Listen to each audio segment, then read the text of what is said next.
My name is Megan. I am 34 years old and I work as a forensic accountant.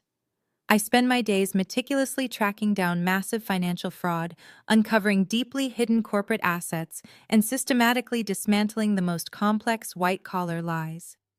I am naturally analytical cold when I need to be, and absolutely relentless when someone tries to scam me. But somehow, I spent my entire life being the scapegoat of my own family, expected to bankroll my golden child sister Brittany and her husband Jamal. Before I continue this story and tell you exactly how I dismantled their lives, let me know where you are watching from in the comments below. Hit the like button and subscribe to the channel if you have ever had to cut off toxic family members who only loved you for what you could give them. Growing up, I learned early on that love was entirely transactional. My parents Richard and Susan made it clear that my achievements were expected, while my sister Brittany's mere existence was celebrated. I eventually built a lucrative career and bought a beautiful home to raise my daughter Lily. Meanwhile, Brittany married Jamal, a man who runs a failing luxury car dealership. Together they live wildly beyond their means, fully funded by my parents' endless bailouts. The breaking point happened last weekend. Lily was turning 10. She had spent weeks making hand-drawn invitations for her grandparents, her aunt, her uncle, and her cousin Sydney. I rented a beautiful local garden and set up a table meant for our family. Lily wore her favorite dress, sitting eagerly at the head of the empty table. We waited for an hour, then 2 hours. I texted my mother, my father, and Brittany. My messages delivered but went ignored. I watched my daughter's smile slowly fade as she realized no one was coming. I held her as she cried into my shoulder. At that moment, something inside me permanently snapped. I stopped being the hopeful daughter seeking approval and became the forensic accountant who deals purely in facts and consequences. 3 days of absolute silence followed. Then on Wednesday afternoon, a thick envelope arrived in my mailbox. I opened it to find an outrageously extravagant invitation for my niece Sydney's 15th birthday party. A printed card fell out signed by my mother. It stated that because Jamal and Brittany were planning a spectacular event downtown, the family was requiring a mandatory contribution of $5,000 per person. I stared blankly at the thick paper. They abandoned my daughter on her birthday and now had the audacity to demand $10,000 from me. I walked into my home office, wrote a check for $1 and mailed it back with a single word: congratulations. I knew my mother would lose her mind. Susan lives for appearances, and an insult to her golden grandchild is an unforgivable crime in her eyes. I took immediate precautions. I immediately called an emergency locksmith to change every single deadbolt on my house. I blocked Richard, Susan, Brittany, Jamal, and Sydney. I felt a profound sense of peace. I thought they would finally leave me alone, but I severely underestimated their entitlement. Friday evening, heavy knocking rattled my front door. I looked through the peephole and saw a police cruiser parked in my driveway. 2 stern, broad-shouldered officers stood on my front porch, illuminated by the porch light. I took a deep breath and opened the heavy wooden door. The taller officer asked if I was Megan. I confirmed. He then informed me that they had received a formal report from my mother, Susan. According to the police, my mother claimed that I had visited her house earlier that week and stolen a diamond family heirloom necklace valued at $20,000. The officers placed their hands on their belts, looked at me with cold suspicion, and demanded to come inside and search my home immediately. I stood my ground firmly in the front doorway. I calmly asked the taller officer if they had a search warrant signed by a judge. The officer frowned, shifting his weight, admitting they did not have a warrant yet, but strongly advised my cooperation. I told them no one was stepping foot inside my house, where my 10-year-old daughter was resting. Before the officer could respond, a silver Mercedes sedan screeched to a halt at the curb. My mother, Susan, threw her car door open and scrambled up my front lawn. She was crying hysterically, clutching her chest as if having a heart attack. She pointed a shaking finger at me, wailing loudly enough for the entire neighborhood to hear. She told the officers I was a spiteful daughter who stole her $20,000 diamond necklace to ruin my niece Sydney's birthday party. She screamed that I had always been vindictive, hoarding my college scholarships at 18 just to make my sister look bad, and that this theft was my ultimate revenge. She begged them to arrest me right then. The officers turned to me expecting a massive reaction. They expected me to yell back, cry, or defensively deny the absurd accusations. Instead, I reached into the pocket of my cardigan and pulled out my iPad. Working as a forensic accountant means I deal with professional liars every single day. I know people will swear on their lives that they are entirely innocent right up until you show them the irrefutable paper trail, or in this specific case, the digital video file. I unlocked my tablet and tapped on my home security application.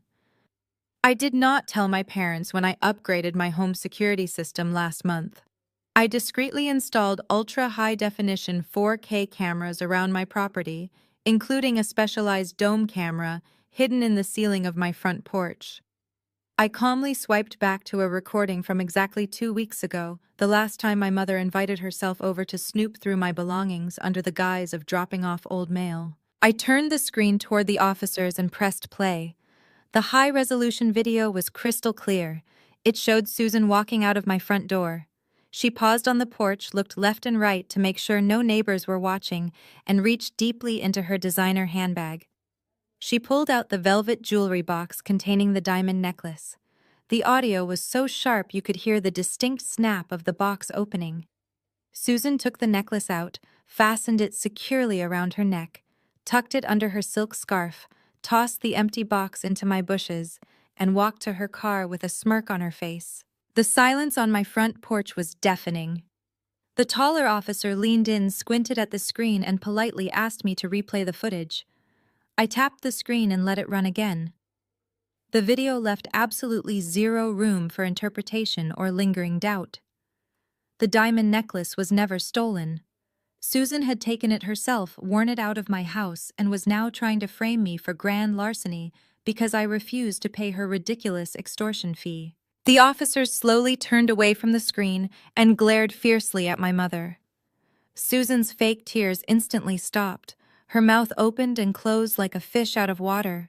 She stammered nervously, frantically claiming that the video must be artificially altered, that I was a computer hacker, and that she was a respected member of the local community. The taller officer raised his heavy hand, cutting her off completely. He stepped down from the porch and approached her.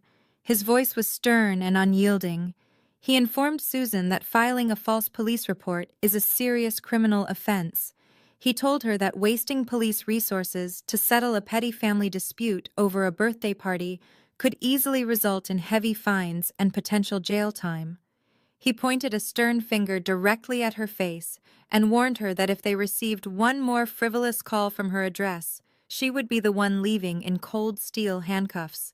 Susan turned pale, her face completely drained of color. She scurried back to her Mercedes, refusing to make eye contact with me, and sped away down the street. The officers apologized to me for the disturbance, tipped their hats, and returned to their cruiser. I watched their red taillights slowly fade into the quiet night. I felt a brief moment of sweet triumph. But just as I reached for the brass doorknob to go back inside my safe home, bright headlights suddenly blinded me. A massive black Cadillac Escalade aggressively swerved right into my driveway, stopping mere inches from my garage door. The heavy driver's side door of the black Escalade swung open with a loud creak, and Jamal stepped out into the chilly night air. He slammed the door shut with unnecessary force, the sound echoing through my quiet suburban neighborhood. Jamal is a massive guy standing well over 6 feet tall with broad shoulders that he constantly uses to intimidate people. He marched up my driveway, his heavy boots stomping loudly against the concrete, until he stood right at the base of my porch stairs. He glared up at me, crossing his thick arms over his chest, trying to cast a menacing shadow over my front door. I did not back away. I kept my hand firmly on the doorframe, my posture completely relaxed. In my profession, I interview corporate embezzlers who try to use aggressive body language to hide their panic. Jamal was projecting the exact same kind of desperate anger. He pointed a thick finger directly at my face. He told me I had just crossed a permanent line by humiliating my mother in front of the local police. He claimed that Susan was currently at home having a severe panic attack because of my cruel lack of empathy. Then he took a step up the stairs, closing the distance between us. His voice dropped to a low, threatening growl as he demanded $10,000. He stated that the price for fixing the family reputation had just doubled. According to him, $5,000 was for Sydney's luxury birthday gala, and the other $5,000 was an inconvenience fee for the emotional trauma I had inflicted on his mother-in-law. He demanded I transfer the funds into his business account by morning, or he would make sure the entire family made my life a living nightmare. I stared at him for a long moment, letting his ridiculous demand hang in the cold air. Then I let out a short, sharp laugh. I looked down at his wrist where a massive, shiny gold watch peeked out from under his jacket sleeve. I asked him if he honestly thought I was stupid. I told him he was wearing a counterfeit Rolex Daytona. I pointed out that the second hand on his watch was ticking loudly in distinct increments, while a real Rolex uses a smooth, sweeping motion. Furthermore, the gold plating on the clasp was already rubbing off, revealing the cheap base metal underneath. Jamal immediately dropped his arms, pulling his jacket sleeve down to cover the fake watch. His arrogant expression cracked, replaced by a flash of genuine embarrassment. I did not let him recover. I reminded him of a Tuesday afternoon exactly 6 years ago. I reminded him how he sat in my living room crying actual tears, begging me for a $50,000 loan because his luxury car dealership was on the verge of bankruptcy. I reminded him that I had reviewed his amateur business plan back then and politely declined because I knew he was terrible at managing inventory.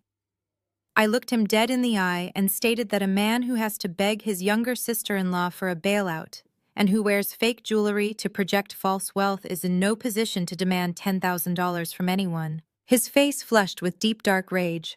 He took another step forward, his jaw clenched so tightly I could hear his teeth grinding. I calmly lifted my phone, showing him that the camera was still actively recording every single move he made. Jamal stopped in his tracks. He knew he could not physically intimidate me without facing immediate legal consequences.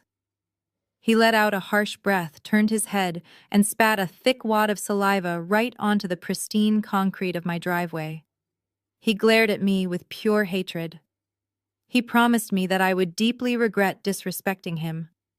He said he knew exactly where my accounting firm was located and that a few well-placed phone calls about my erratic behavior would guarantee I lost my corporate job. He turned around, marched to his SUV, and peeled out of my driveway, leaving black tire marks. I locked my front door, secured the heavy brass deadbolt, and walked straight into my home office. Jamal had just made a truly massive mistake. He had brought my professional career into this family dispute. If he wanted to weaponize my livelihood, I was going to dismantle his. I sat down at my desk, booted up my high-security workstation, and logged into the Federal Corporate Registry. I typed in the exact name of his auto showroom. Within seconds, I had his official business tax identification number. I cracked my knuckles, opened my forensic auditing software, and began pulling his public financial records. The glow of my dual monitors lit up the dark home office. My fingers flew across the mechanical keyboard, fueled by cold anger and a singular focus. When you know exactly where to look, public financial records tell an intricate story that desperate people try desperately to hide. I started with the State Business Registry to pull the annual reports for Jamal's luxury auto showroom. He always bragged loudly at Thanksgiving dinners about moving high-end European imports, expanding his footprint, and rubbing shoulders with wealthy local athletes.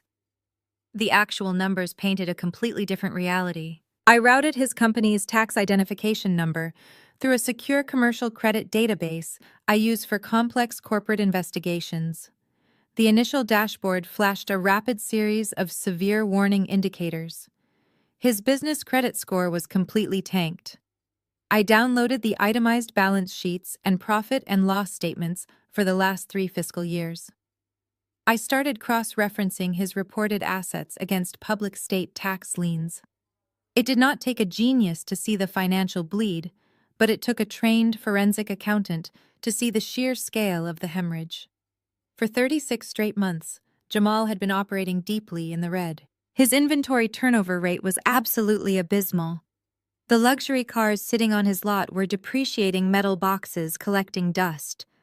I traced his cash flow statements and saw that he was taking out short-term predatory high-interest loans just to pay the basic utility bills and keep the shiny showroom lights turned on. There were outstanding legal judgments from commercial cleaning services, unpaid local property taxes on his dealership lot, and multiple delayed payment flags from regional auto transport companies. He was now entirely broke. But what genuinely confused me was the sheer volume of his outstanding active debt. A traditional banking institution would have cut off his credit line at least 2 years ago when the losses first compounded. Yet exactly 6 months ago, a major regional bank had inexplicably approved a massive commercial loan restructuring program for his failing enterprise. I leaned back in my ergonomic chair, staring intensely at the glowing spreadsheets. Commercial banks are not charitable organizations.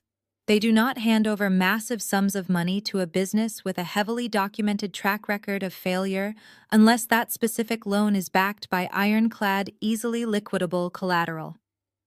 I knew Jamal did not own the commercial real estate where his dealership was located. He merely leased it on a month-to-month basis. He did not own the luxury cars outright. They were heavily financed through restrictive floor plan lending agreements. He had absolutely zero liquid assets to his own name. So what on earth did he pledge to the bank to secure that level of capital? I switched browser tabs and logged directly into the county clerk's online property database. I ran a targeted search for all liens and encumbrances tied to Jamal's legal name and his corporate entity. I scrolled past the minor tax disputes and clicked on the main commercial loan filing from 6 months ago. The heavy PDF document loaded slowly on my screen, revealing the required schedule of assets. I scanned down to the specific section listing the pledged collateral. My blood ran completely cold in my veins. Right there in crisp black and white legal text was the physical street address of my parents' home. The beautiful sprawling brick house I grew up in, the house they had proudly paid off over a decade ago, had been leveraged to the absolute hilt. Richard and Susan had secretly signed over the deed to their primary residence to serve as the ultimate guarantor for Jamal's failing commercial loan. They had foolishly bet their entire life savings and their secure retirement on his fraudulent business skills. I clicked on the latest status report electronically attached to the property deed. The situation was infinitely worse than a simple risky loan guarantee.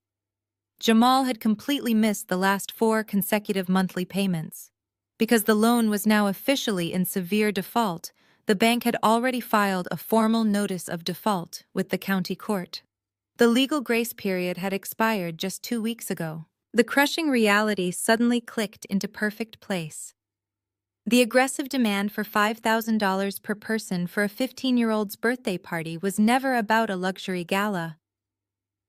My mother was not throwing a lavish birthday event for Sydney.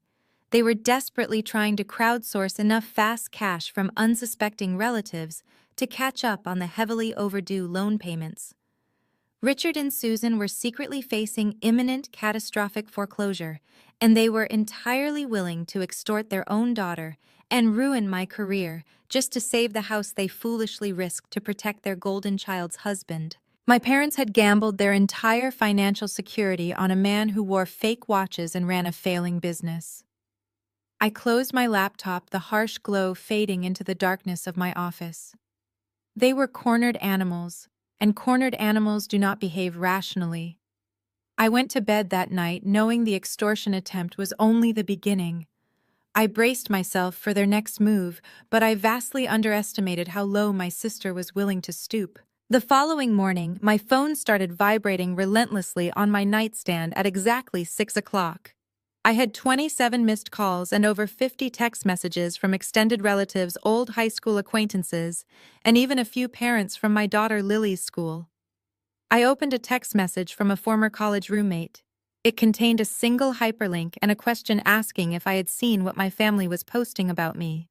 I tapped the link and my screen immediately opened the TikTok application. There was my sister Brittany sitting in the dimly lit living room of our parents' house. She was wearing no makeup, her hair intentionally messy, holding a crumpled tissue. She looked directly into the camera, tears streaming down her perfectly contoured face. She launched into a highly rehearsed sob story. She claimed that our elderly parents were facing sudden severe medical debt. She told her growing audience that I, her wealthy, calculating accountant sister, had ruthlessly seized control of their bank accounts. She used heavy, damaging buzzwords like elder financial abuse, malicious manipulation, and intentional psychological torment. She claimed I locked my parents out of their savings and refused them $5,000 needed for emergency treatments. She never mentioned Jamal. She never mentioned the luxury car dealership. She never mentioned the impending foreclosure or Sydney's ridiculous 15th birthday gala. She simply painted me as a cold-blooded monster torturing our parents. I swiped up on her profile and found the link she had pinned in her biography. It directed me straight to a GoFundMe campaign titled Save Our Parents from Elder Abuse. The fundraising goal was set at exactly $15,000. Brittany had filled the campaign description with outright lies, claiming the money would be used to hire an emergency defense attorney to fight my supposed financial tyranny. The campaign had only been live for 10 hours, but the video had already gone viral. The view count was climbing into the tens of thousands. Local community groups on Facebook were sharing it. Outraged strangers were leaving vile comments calling for my immediate arrest and demanding that my professional licenses be permanently revoked. I felt a cold surge of adrenaline. This was no longer just a private family dispute. Brittany had deliberately taken this public, weaponizing the internet to destroy my reputation and extort the money they needed to pay the bank. She thought the public shame would force me to quietly pay them off to make the scandal disappear. She thought I would crumble under the weight of social media outrage. I got out of bed, made my daughter breakfast, and drove her to school with a calm smile on my face. Then I drove straight to my accounting firm. I walked through the glass doors of my office building, mentally preparing a strategy to legally dismantle her fraudulent campaign.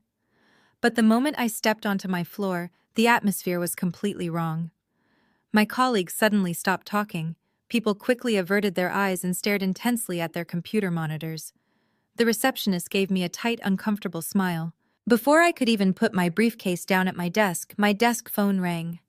It was the executive assistant for the senior managing partner of our firm.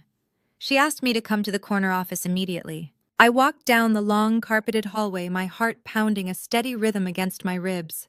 I knocked twice and opened the heavy mahogany door. The senior partner was sitting behind his desk, looking incredibly grave. Next to him stood the head of our corporate human resources department.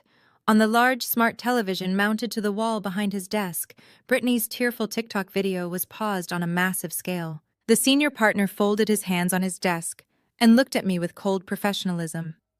He stated that our firm handles sensitive financial data for high net worth clients. He told me that trust is the absolute core of our entire business model. He took a deep breath and informed me that multiple major clients had called that morning after seeing the viral video, demanding to know why their accounts were being managed by someone publicly accused of elder financial abuse. He looked me directly in the eyes and said my job was now officially on the line. I did not flinch or break eye contact with the senior partner. Panic is the absolute worst response in a corporate crisis. I took a slow breath and placed my hands neatly in my lap. I explained that the viral video was a calculated extortion attempt orchestrated by my desperate family. I told him my parents had secretly leveraged their fully paid home to underwrite a failing commercial auto loan for my brother-in-law. I clearly explained that their residential property was in severe default, and they needed cash to stall a bank foreclosure. The senior partner listened in absolute silence, his stern expression slowly softening into a look of professional understanding. I assured him that I would not engage in a messy public internet war. I told him that responding online would only validate their absurd claims and drag the name of our prestigious firm further into the mud.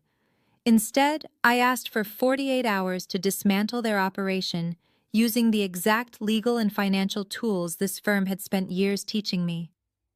I firmly promised that by Friday afternoon, the fraudulent campaign would be permanently erased and my professional name completely cleared. The senior partner studied my face for a long, agonizing moment. Finally, he gave a curt nod and told me to get to work. I walked briskly back to my desk and closed my office door. I did not log into social media. I did not record a tearful defense video. I calmly opened my specialized legal drafting software. My sister Brittany thought she was a social media genius, but she was completely financially illiterate. She had tied the GoFundMe payout directly to an account associated with Jamal's auto dealership to bypass personal income tax flags. That was her first fatal mistake. Using my corporate credentials, I ran a rapid metadata scrape on the incoming donations to her campaign. I immediately spotted glaring anomalies. Several anonymous donations originated from the exact same IP address block associated with Jamal's failing business. He was essentially moving his last remaining lines of credit into the GoFundMe to artificially boost the campaign visibility and create a false sense of viral momentum. This is a classic digital money laundering technique known as wash trading. I immediately contacted a trusted former colleague who now worked as a senior federal financial compliance attorney. I sent him the IP logs, the registry proving the account belonged to an indebted commercial entity, and the foreclosure notice. Together, we drafted a blistering emergency subpoena. We submitted the legal injunction directly to the Trust and Safety Division of GoFundMe, citing credible evidence of wire fraud, deceptive fundraising practices, and active money laundering operations. Corporate platforms operate entirely on strict risk mitigation. They do not wait around for a full police investigation when presented with hard forensic evidence of federal financial crimes. Within 3 hours, I refreshed Brittany's viral campaign page. A bright red banner appeared across the top of the screen, stating the fundraiser was currently under administrative review and all associated funds were completely frozen. Not a single dollar could be withdrawn by anyone. Her entire digital extortion plot was neutralized with a single legal document. A very deep sense of profound satisfaction washed over me. I packed up my leather briefcase at the end of the day, feeling an entirely victorious sense of relief. I drove to the local elementary school, picked up Lily, and treated her to some ice cream to make up for the extreme stress of the week. We listened to upbeat music and laughed on the pleasant drive back to our quiet suburban neighborhood. But the moment my car turned into my driveway, the joyful atmosphere instantly vanished. I immediately slammed on the brakes, my bright headlights illuminating a horrifying scene on my front porch. My daughter let out a sharp gasp, covering her mouth with her small hands in sheer terror. Lying directly in front of my heavy wooden door was Lily's bright pink bicycle. It was completely destroyed. The thick rubber tires were slashed into jagged ribbons, the aluminum frame was bent entirely out of shape, and the delicate wicker basket she loved so much was crushed into splintered fragments. I quickly told Lily to stay safely locked inside the car. I stepped out into the cold evening air, my heart pounding furiously against my ribs. I slowly walked up the front porch steps, the sound of my boots crunching on broken plastic reflectors. Pinned to the twisted handlebars was a piece of ripped notebook paper. The handwriting was jagged and frantic, unmistakably belonging to my sister Brittany. I pulled the note off the ruined metal. It warned me that I would pay dearly for locking up their money and that my family's physical safety was no longer guaranteed. I stood frozen on the porch, holding the ripped notebook paper. My hands trembled not out of fear, but from a deep, consuming rage. Brittany had crossed the line from digital extortion to physical vandalism. I immediately took several clear photographs of the destroyed bicycle and the threatening note for my growing legal file. I walked back to my car, got back into the driver's seat, and drove my terrified daughter to a nearby hotel for the night. I was not going to let Lily sleep in a house they felt comfortable attacking. The next morning, while I was sitting at the hotel desk arranging a private security patrol for my property, an email chimed on my laptop. It was a formal legal summons from the prestigious law firm of Harrison and Associates, the attorneys who had represented my parents for over 30 years. The email demanded my mandatory presence at their downtown office at exactly 2 p.m. to discuss urgent matters regarding the family estate. They thought a fancy letterhead would intimidate me. They were severely mistaken. I arranged for Lily to have a play date at the house of her best friend, put on my sharpest business suit, and drove straight to the financial district. I walked into the sprawling mahogany reception area of the law firm exactly on time. An assistant escorted me into a massive conference room overlooking the city skyline. My parents, Richard and Susan, were already seated on one side of the long, polished table. They both sat rigidly with their arms crossed, wearing matching expressions of self-righteous indignation. Sitting at the head of the table was Mr. Harrison, a silver-haired attorney who looked deeply uncomfortable being caught in the middle of a family feud. I placed my leather briefcase on the table, sat down directly across from my parents, and calmly asked them why I had been pulled away from my workday. My father leaned forward, slamming his hand flat against the heavy table. He declared that I had officially disgraced the family name. He told the lawyer how I maliciously froze the charitable funds meant to save their lives and refused to contribute a single dime to my niece and her milestone birthday. He looked at me with absolute disgust and stated that they had given me a privileged upbringing, paid for my elite education, and this was how I repaid them. Mr. Harrison cleared his throat awkwardly, opening a thick leather-bound folder. He slid a dense stack of legal documents across the polished table toward me. He explained in a slow, measured voice that my parents were offering me one final chance to rectify my massive mistakes. The terms were brutally simple. I had to immediately contact the corporate offices of GoFundMe to completely lift the administrative freeze, allowing the $15,000 to flow directly into the account of Jamal. Furthermore, I was required to write a certified bank check for $5,000 to my mother before leaving the building. If I refused these strict conditions, the document sitting in front of me would be immediately executed. Mr. Harrison tapped the thick paper and stated that my parents would permanently remove me from their last will and testament. I would be legally stripped of any future claim to their estate, their financial assets, and most importantly, the sprawling brick family home I grew up in. Susan chimed in, her voice dripping with venom. She told me I would be left with absolutely nothing, entirely cut off from the generational wealth I so clearly took for granted. The silence in the grand conference room was heavy and expectant. My parents sat back in their expensive leather chairs waiting for me to break down, apologize, and frantically reach for my checkbook to save my inheritance. They genuinely believed that the threat of losing the family estate was their ultimate trump card. They thought they had cornered the cold, calculating accountant. I stared at the dense legal documents for a long moment. Then a low chuckle escaped my lips. The chuckle quickly grew into a full, genuine laugh that echoed loudly off the glass walls. Richard and Susan exchanged highly confused, panicked glances. Mr. Harrison looked completely bewildered by my reaction. I did not bother to read a single line of the complicated legal jargon they had paid thousands of dollars to draft.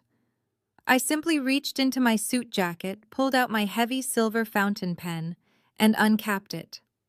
I flipped directly to the final signature page. While my parents watched in absolute stunned silence, I signed my name with bold, decisive strokes, legally surrendering every single right to their precious estate.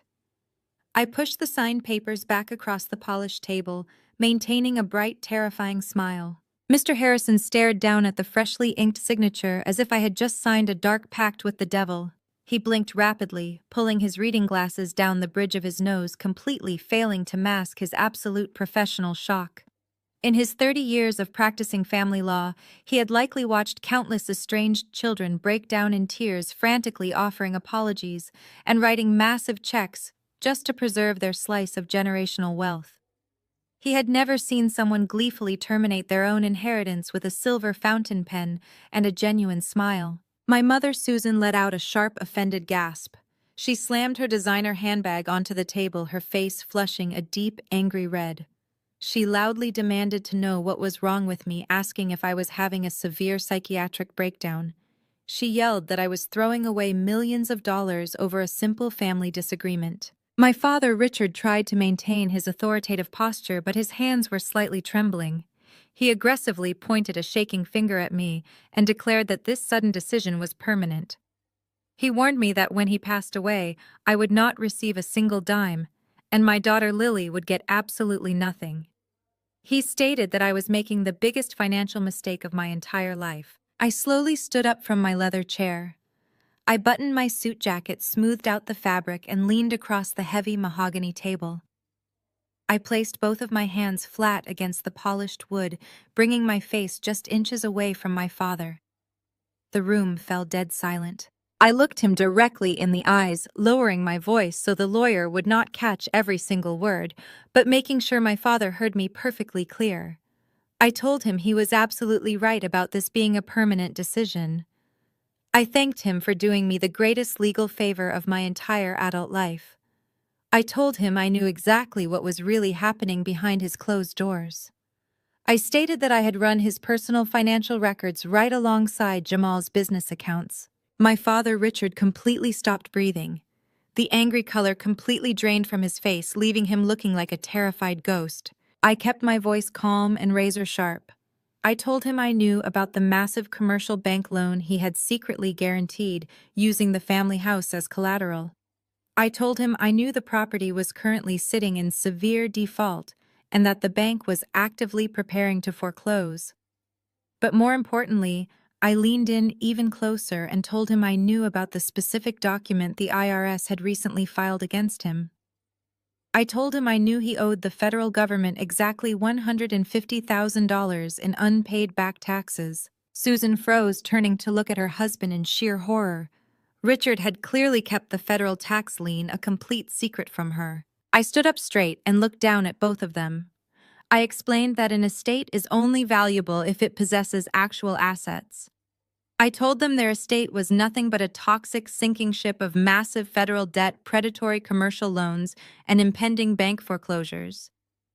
By forcing me to sign that disinheritance paperwork, they had just legally severed my name from their financial ruin.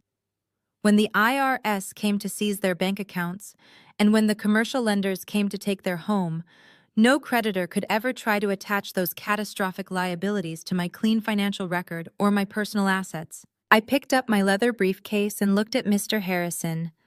I politely thanked the attorney for his time and told him he might want to secure an upfront retainer from his clients before their bank accounts were federally frozen.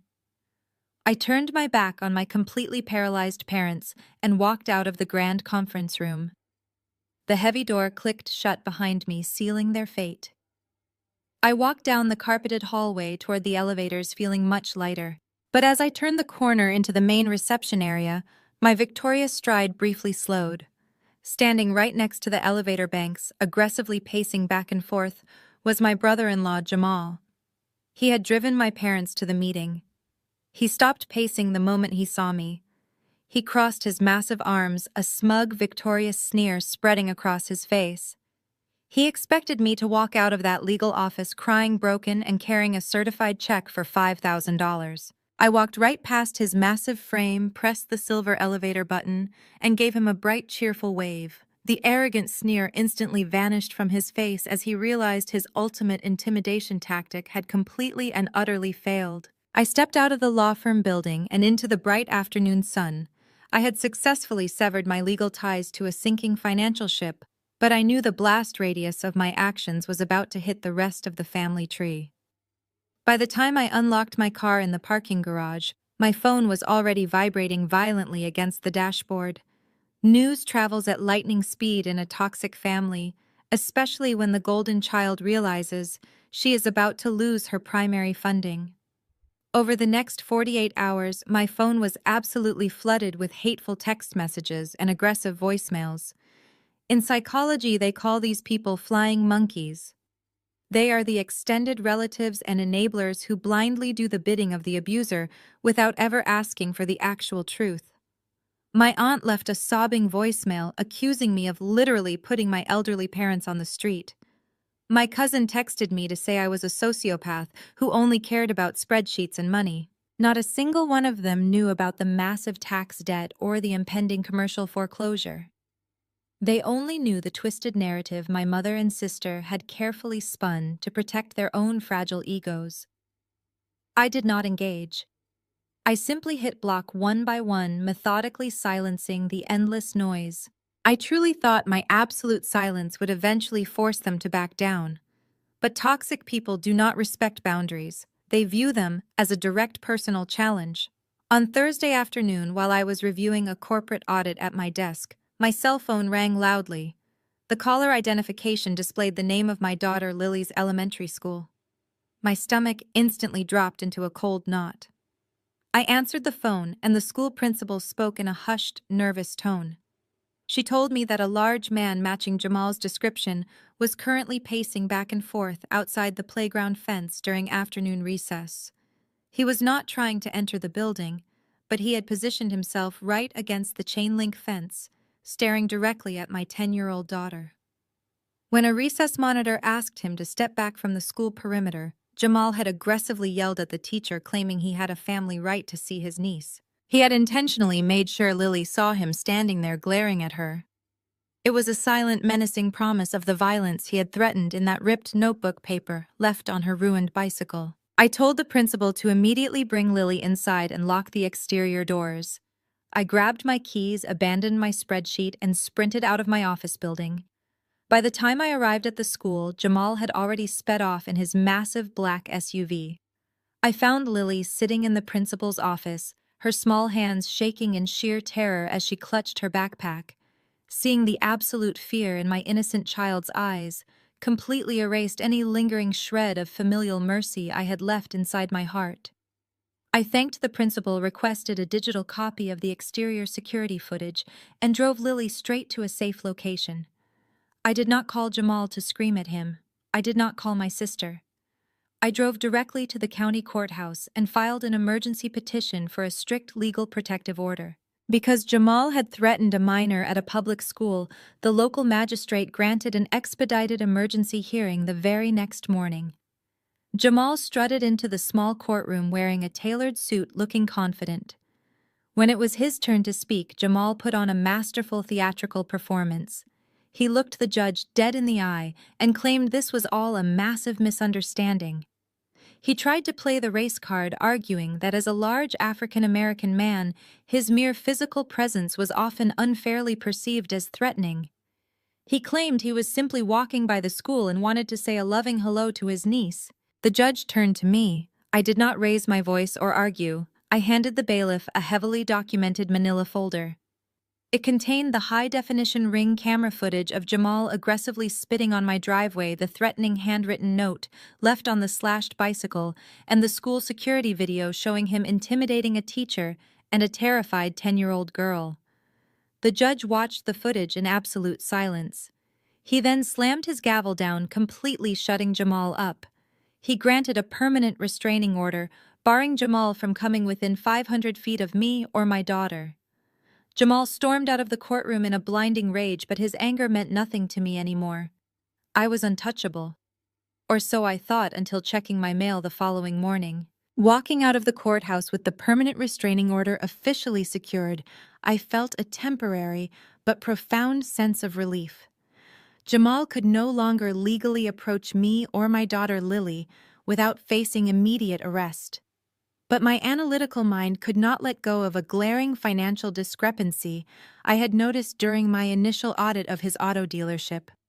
He had absolutely zero inventory turnover and was buried under a mountain of commercial debt, yet his business accounts still showed occasional massive cash deposits. These sporadic infusions of capital were the only things keeping the bank from immediately locking the doors of his showroom. I decided to dig back into his financial records, specifically targeting the origin of those large cash deposits. I pulled up the public claims registry and cross-referenced it with the tax identification number of his business. What I found was a highly coordinated, incredibly illegal operation that made his GoFundMe scam look like a minor misunderstanding. Jamal was not just a terrible businessman. He was actively running a sophisticated commercial insurance fraud ring. Over the past 2 years, his dealership had reported an astonishingly high number of total loss vehicle accidents. According to the claims, luxury cars that had been sitting unsold on his lot for months were suddenly being severely damaged in lot collisions, mysterious overnight fires, and hit-and-run accidents during supposed customer test drives. The insurance companies were blindly paying out full market value for depreciating assets that Jamal could never sell to actual buyers. He was intentionally staging the destruction of his own unsold inventory to collect the massive insurance payouts. He then used that fraudulent cash to pay the minimum monthly interest on his massive commercial loan, temporarily keeping the bank at bay. It was a classic desperate Ponzi scheme built entirely on vehicular destruction and corporate deceit. As a professional forensic accountant, I know exactly how major insurance companies investigate systemic fraud. They look for distinct operational patterns, repeated vehicle identification numbers, and overlapping financial timelines. I meticulously compiled a secure, highly encrypted digital dossier. I downloaded the vehicle identification numbers of every single luxury car involved in his suspicious claims. I mapped out the dates of the supposed accidents, highlighting how they perfectly aligned with the exact days his commercial loan payments were due. I even found matching public repair records from a shady local auto body shop that Jamal frequently used, proving the shop was artificially inflating the repair estimates to maximize the illicit payouts. I gathered bank routing numbers, dates of the insurance wire transfers, and the corresponding withdrawals Jamal made to cover his personal expenses. The paper trail was absolutely undeniable. It was a guaranteed federal indictment wrapped neatly in a comprehensive digital package. I did not take this damning information directly to the local police department. Local precincts are often severely understaffed and lack the specialized financial resources required to aggressively prosecute complex commercial insurance fraud. Instead, I contacted an independent corporate fraud investigator who works exclusively for the National Coalition of Auto Insurance Providers. These specialized investigators have the immediate legal authority to freeze corporate insurance policies, audit all previous payouts, and initiate federal wire fraud charges. I created a secure, untraceable email address and attached the heavily encrypted dossier. I wrote a concise, highly technical summary of the staged accident ring, provided Jamal's exact corporate tax identification number, and hit send. I was officially a corporate whistleblower. I knew the insurance coalition would immediately dispatch a ruthless team of forensic auditors to raid his dealership.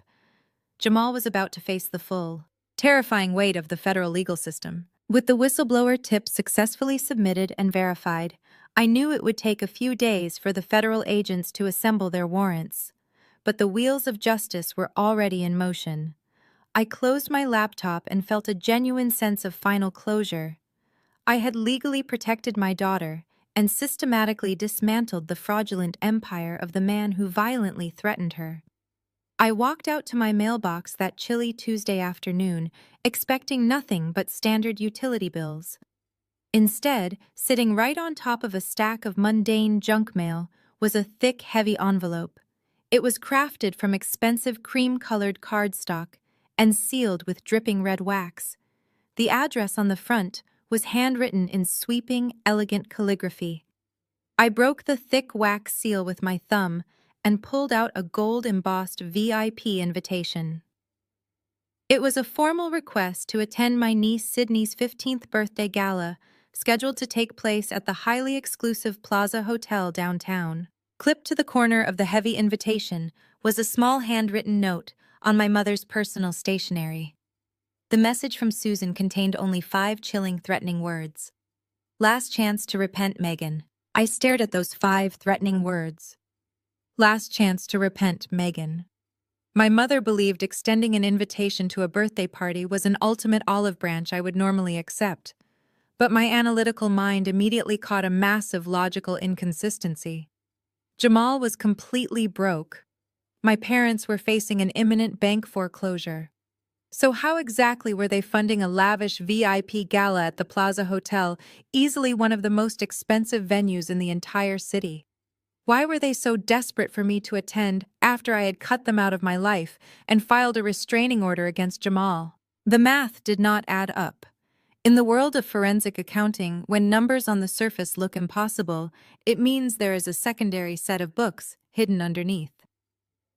I took my laptop to the kitchen island, poured a cup of black coffee, and started digging into the details of this extravagant event. I still had the login credentials to my mother's shared family calendar from years ago, an oversight she had clearly forgotten about. I logged in and found the digital itinerary for Sydney's birthday. Attached to the calendar event was a master spreadsheet containing the finalized guest list. I opened the file expecting to see the names of my niece's high school friends, extended family members, and local neighbors. Instead, my eyes scanned a list of highly targeted, extremely wealthy individuals. There were local real estate developers, angel investors, retired executives, and prominent business owners from across the county. There were barely any teenagers on the list. The reality of the situation hit me like a freight train. This was never a birthday party.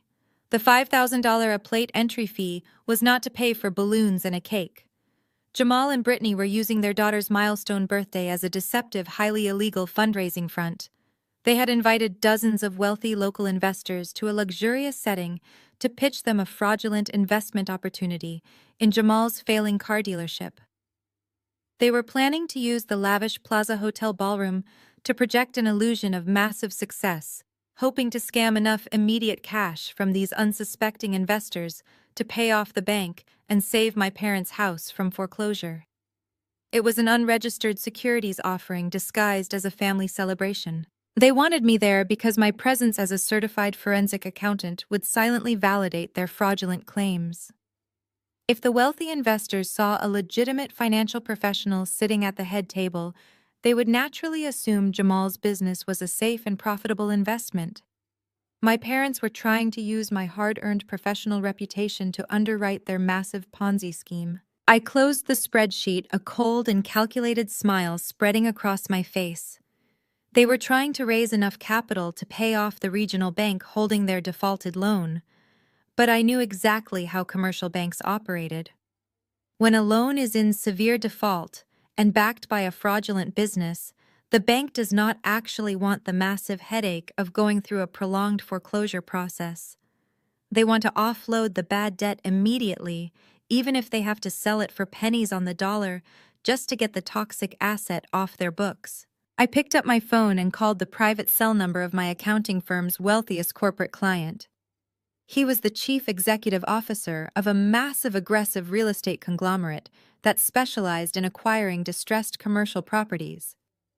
I had saved his company millions of dollars in tax liabilities over the past 3 years, and he trusted my financial instincts completely. He answered on the second ring. I did not waste time with small talk. I told him I had a highly lucrative off-market acquisition opportunity that required his immediate attention. I explained that a prime piece of commercial real estate, the exact lot where Jamal's dealership currently sat, was tied to a severely defaulted loan at a local regional bank.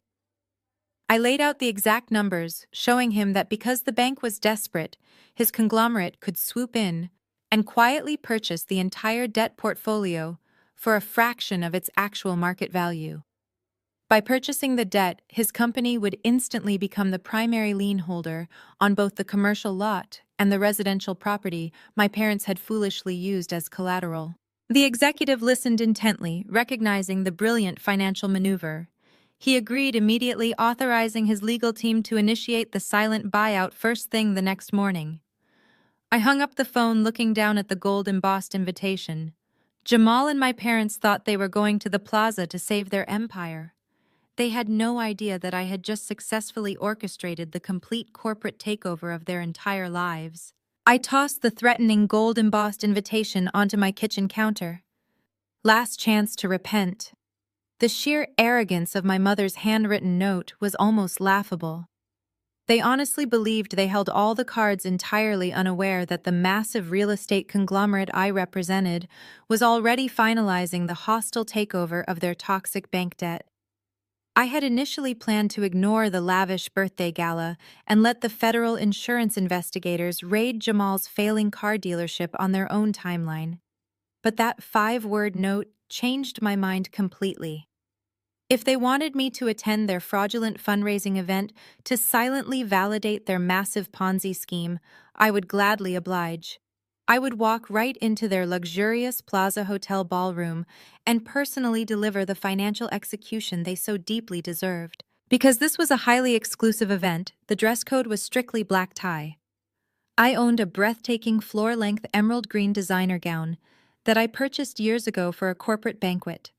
It was elegant and perfectly appropriate for a high-stakes evening. Early Friday morning, the day before the grand event, I carefully packed the expensive gown in a protective garment bag.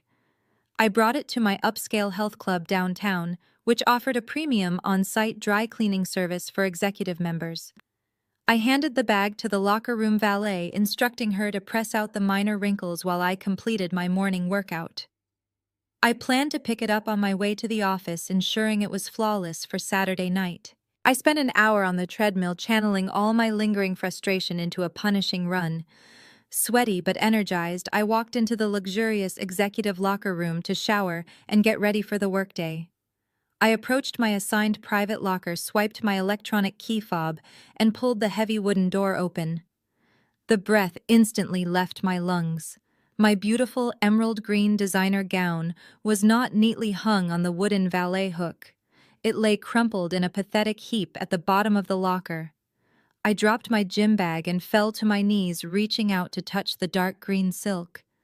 The dress was completely and utterly destroyed. Someone had taken heavy, jagged shears and violently slashed the delicate fabric into dozens of unrecognizable ribbons. The intricate bodice was aggressively cut straight down the middle, and the long, flowing skirt was shredded into frayed, useless strips. It was a vicious, highly personal act of pure vandalism. My family knew exactly what I was planning to wear because my mother had specifically purchased the matching shoes for me years ago. They had actively tracked my morning routine, bypassed the health club security, and orchestrated a targeted strike against my wardrobe. I did not shed a single tear over the ruined silk. I immediately stood up, left the shredded gown on the floor, and marched straight to the general manager's office in the main lobby. I demanded an immediate review of the security cameras. The manager quickly pulled up the digital surveillance logs. While privacy laws prevent cameras inside locker rooms, the main hallways and the entrance to the women's executive suite are heavily monitored. We scrubbed through the high-definition footage from the exact hour I was running on the treadmill. My eyes locked onto the screen. Walking confidently down the carpeted hallway was my 15-year-old niece, Sydney. She was wearing an oversized hooded sweatshirt, carrying a large designer tote bag. She casually swiped a stolen guest pass at the entrance. 10 minutes later, the camera caught her walking briskly back out. As she reached into her tote bag to grab her cell phone, the bright overhead lights clearly caught the metallic glint of a massive pair of industrial fabric scissors resting inside. A smug, victorious smirk was plastered across her young face. Brittany and Jamal had weaponized their own teenage daughter. They sent Sydney to do their dirty work, cowardly, assuming I would never file criminal property damage charges against a 15-year-old girl. They wanted to humiliate me, break my spirit, and guarantee I would not show up. They fully expected me to sit at home crying over a ruined dress. They expected me to surrender.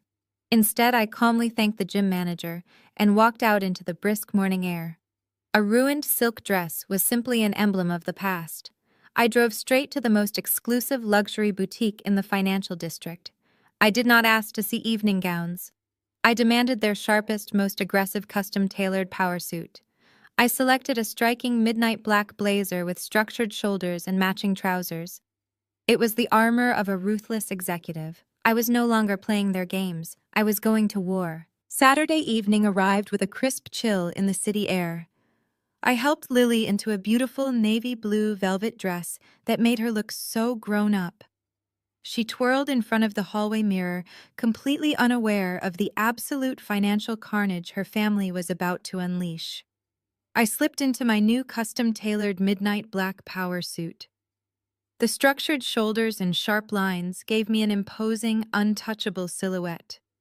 I paired it with sleek leather heels and pulled my hair back into a severe, sleek twist.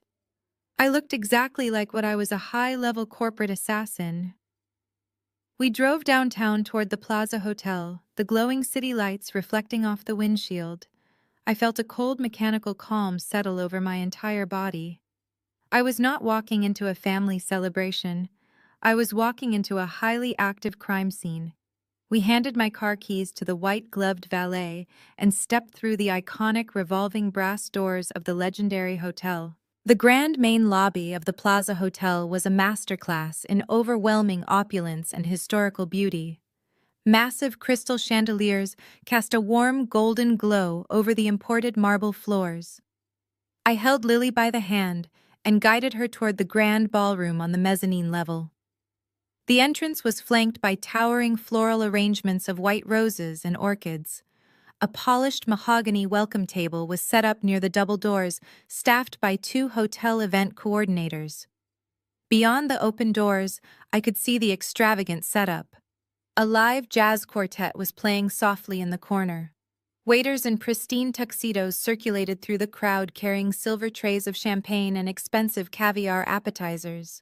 Jamal and Brittany were holding court in the center of the room, desperately trying to look like wealthy socialites. Jamal was wearing a velvet tuxedo jacket, loudly laughing, and aggressively shaking hands with the targeted local investors. Brittany was wearing a sparkling silver gown, clinging to his arm and flashing her incredibly fake smile. They were putting on the performance of a lifetime, completely oblivious to the fact that their entire financial world was currently collapsing around them. I slowly stepped into the grand entryway, making absolutely sure I was fully visible to the entire room. It only took about 10 seconds for my mother to finally spot me standing there. Susan was standing near the towering champagne tower holding a crystal flute.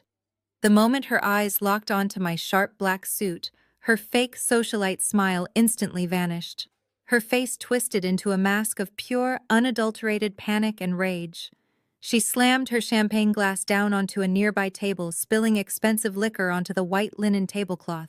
She marched straight toward the entrance, her heels clicking aggressively against the marble floor. She positioned her body directly in the center of the double doors, physically blocking me and Lily from entering the ballroom. She did not bother to lower her voice.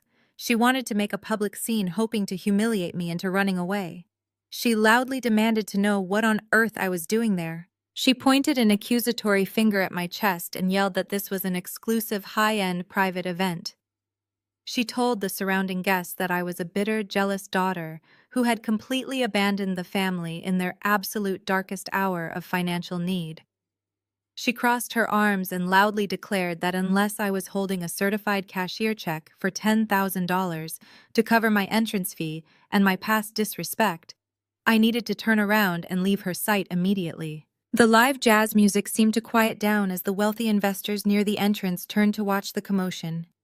Lily squeezed my hand nervously, but I gave her a reassuring smile. I looked my mother directly in the eyes with a feeling of absolute unwavering confidence. I did not raise my voice, but my tone was sharp enough to cut through solid glass.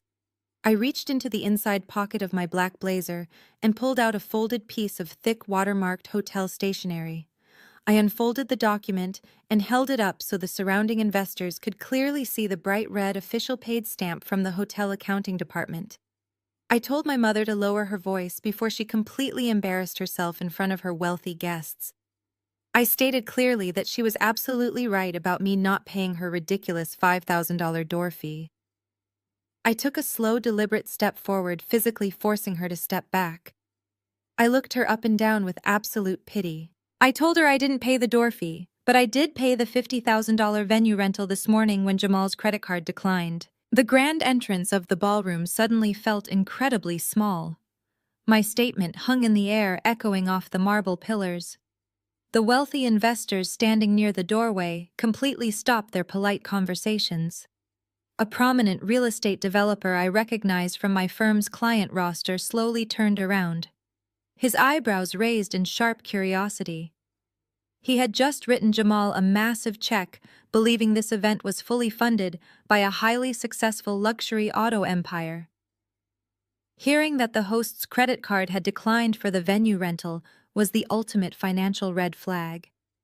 A low wave of hushed, confused whispers instantly began rippling through the crowded room. My mother Susan stood completely frozen, her jaw practically hitting the floor. She had absolutely no idea the credit card had declined.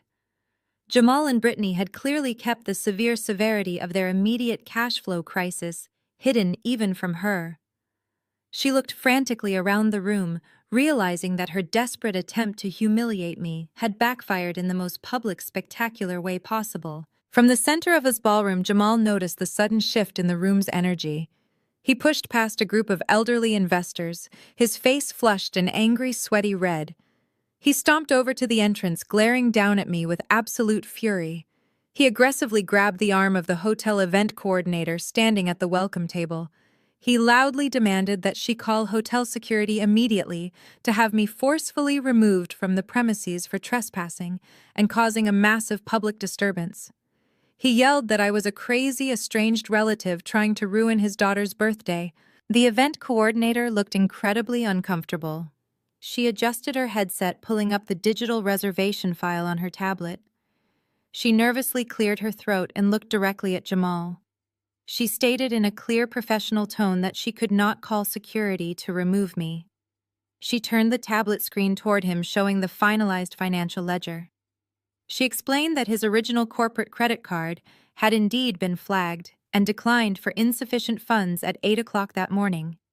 She then confirmed to the entire surrounding crowd that Megan, had personally wired the full $50,000 balance directly to the hotel's accounting department just 2 hours later. She looked Jamal dead in the eyes and delivered the ultimate blow.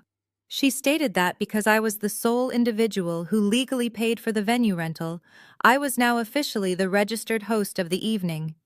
She informed Jamal that if anyone was going to be escorted off the property, it would be him at my direct request. The silence that followed was absolute.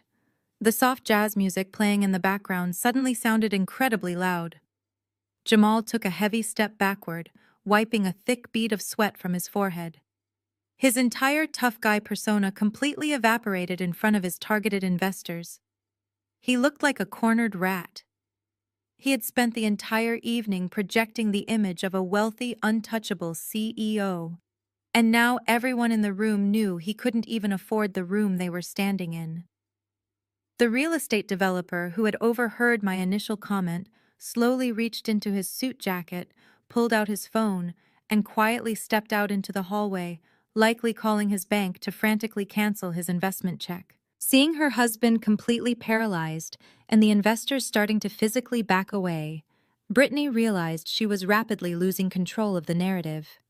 She decided to deploy her ultimate weapon.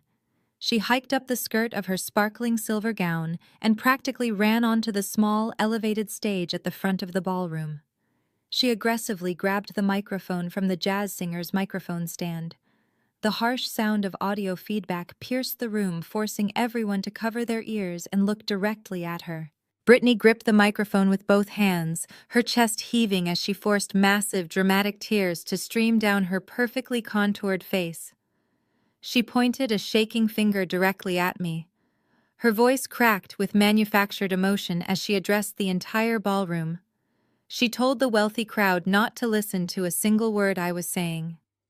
She claimed that the stress of our parents' recent medical issues had caused me to suffer a complete and total psychiatric breakdown.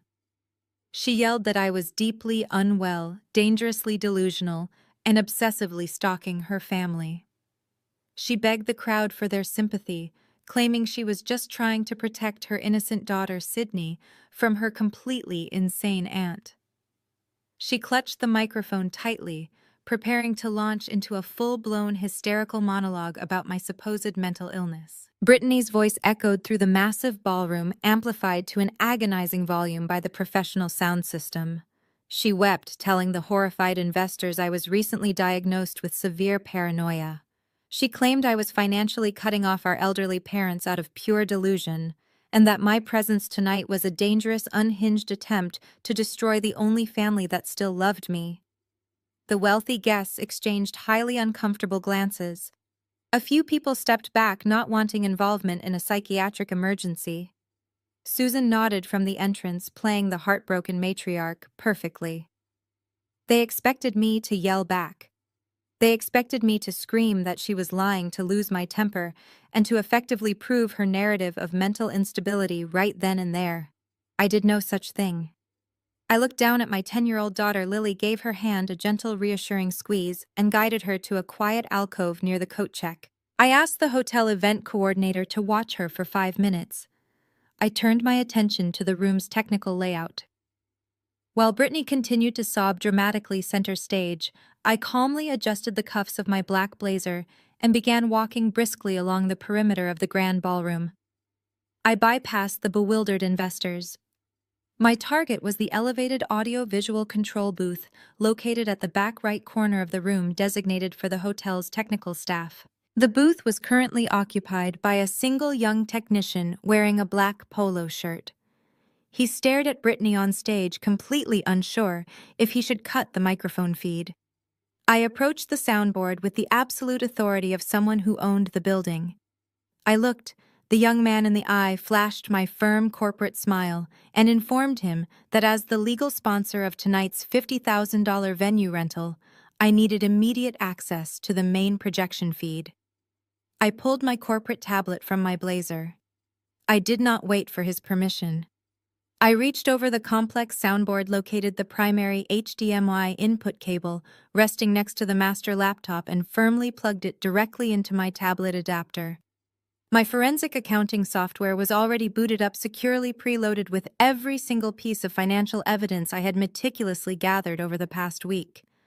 I bypassed the standard mode and mirrored my screen directly to the master output. I tapped one single button to wake the system. High above the stage, the massive state-of-the-art drop-down projector screen suddenly hummed to life. The bright white light flooded the front of the ballroom, casting a massive, blinding shadow of Brittany right over the front row of investors. She was so completely absorbed in her tearful, fabricated monologue about my supposed mental illness that she did not even notice the blinding light illuminating behind her. She kept crying into the microphone, begging the crowd to open their hearts and their wallets to support Jamal's business so they could afford to send me to a proper psychiatric facility. But the wealthy investors were no longer looking at her perfectly contoured, tear-stained face. Every single pair of eyes in that luxurious ballroom was now glued to the massive high-definition screen suspended directly above her head. The soft jazz music had completely stopped. The room fell into an eerie, suffocating silence, broken only by the amplified sound of Brittany's fake sobs. I stood at the back of the room, my hand resting calmly on the audio-visual control board, and tapped the screen of my tablet to advance to the very first slide. The screen displayed a magnified PDF document. It was the official bank statement for the checking account, directly linked to her viral GoFundMe campaign. I had legally obtained the routing records during my federal subpoena, and I made sure the high-resolution scan highlighted the most damning lines of data in bright, undeniable yellow. The header of the document clearly displayed the title of her charitable campaign, Save Our Parents from Elder Abuse. Just below that noble title was the itemized ledger of outgoing wire transfers. The crowd gasped, almost in perfect unison. The ledger proved that not a single dollar had gone to medical bills, legal defense, or my parents' impending foreclosure. Instead, the screen clearly showed an outgoing wire transfer of $12,500 sent directly to an exclusive luxury boutique in Paris for the purchase of a rare Hermes Birkin handbag. Right below that, a second highlighted transaction showed an outgoing payment of $2,000 sent to a premium cosmetic dermatology clinic in the financial district, specifically categorized under injectable Botox treatments. The charity money meant for our supposedly dying parents was sitting on Brittany's arm and injected directly into her forehead. The collective gasp from the wealthy investors was loud enough to drown out the faint background music. On stage, Brittany finally turned around to look at the massive projection screen. The heavy microphone slipped from her perfectly manicured fingers, hitting the wooden stage floor with a deafening screech of audio feedback. She stared at the highlighted bank transfers, her jaw trembling as she realized her charitable facade was completely destroyed. The wealthy guests looked at her with pure disgust. There is nothing high society hates more than being taken for fools by cheap scam artists. My mother Susan covered her mouth in sheer horror, finally seeing the undeniable proof of where her golden child was spending the supposed emergency funds. But I was not finished. A true forensic accountant never stops halfway through an audit.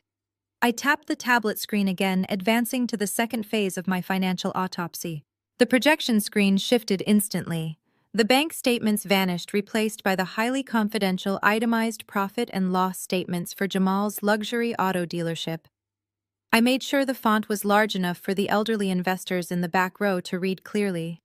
For the past hour, Jamal had been aggressively shaking hands, promising these sophisticated angel investors double-digit returns and corporate expansion. The glowing spreadsheet above his head told the brutal objective truth. I had highlighted the bottom-line net revenue for the past 36 consecutive months in a blinding, undeniable shade of red. The dealership was not just failing, it was a catastrophic financial black hole. The numbers proved his inventory turnover was non-existent. The documents showed his massive predatory commercial loans and the devastating interest rates he was failing to pay. The room watched in stunned silence as the screen scrolled through outstanding legal judgments, unpaid commercial cleaning bills, and severe municipal tax liens. The real estate developer standing near the doorway scoffed loudly, shaking his head at the absolute absurdity of Jamal's earlier corporate pitch. Jamal stood frozen in the center of the ballroom, his velvet tuxedo suddenly looking like a cheap costume. But the red ink was only the appetizer. It was time to show the investors the actual federal crimes they were about to unknowingly underwrite. I swiped my finger across the tablet, bringing up the most damning slide of the entire evening. The screen split into two distinct columns. On the left side were the vehicle identification numbers of 6 different high-end luxury cars sitting on Jamal's lot. On the right side were official commercial insurance payout records. I had meticulously linked the corresponding dates. I watched the faces of the investors as they read the explicit data. The records showed a highly suspicious pattern of catastrophic lot collisions and mysterious overnight fires, always occurring exactly 3 days before Jamal's massive commercial bank payments were due. I projected the repair estimates from his preferred shady auto body shop, highlighting the artificially inflated costs. The data painted a crystal-clear picture of a highly coordinated systemic commercial insurance fraud ring. Jamal was intentionally destroying his own unsold, depreciating inventory to collect illicit payouts just to keep the lights on. The investors immediately realized that if they had written a check tonight, they would have been legally tying their clean corporate money directly to a massive active federal felony.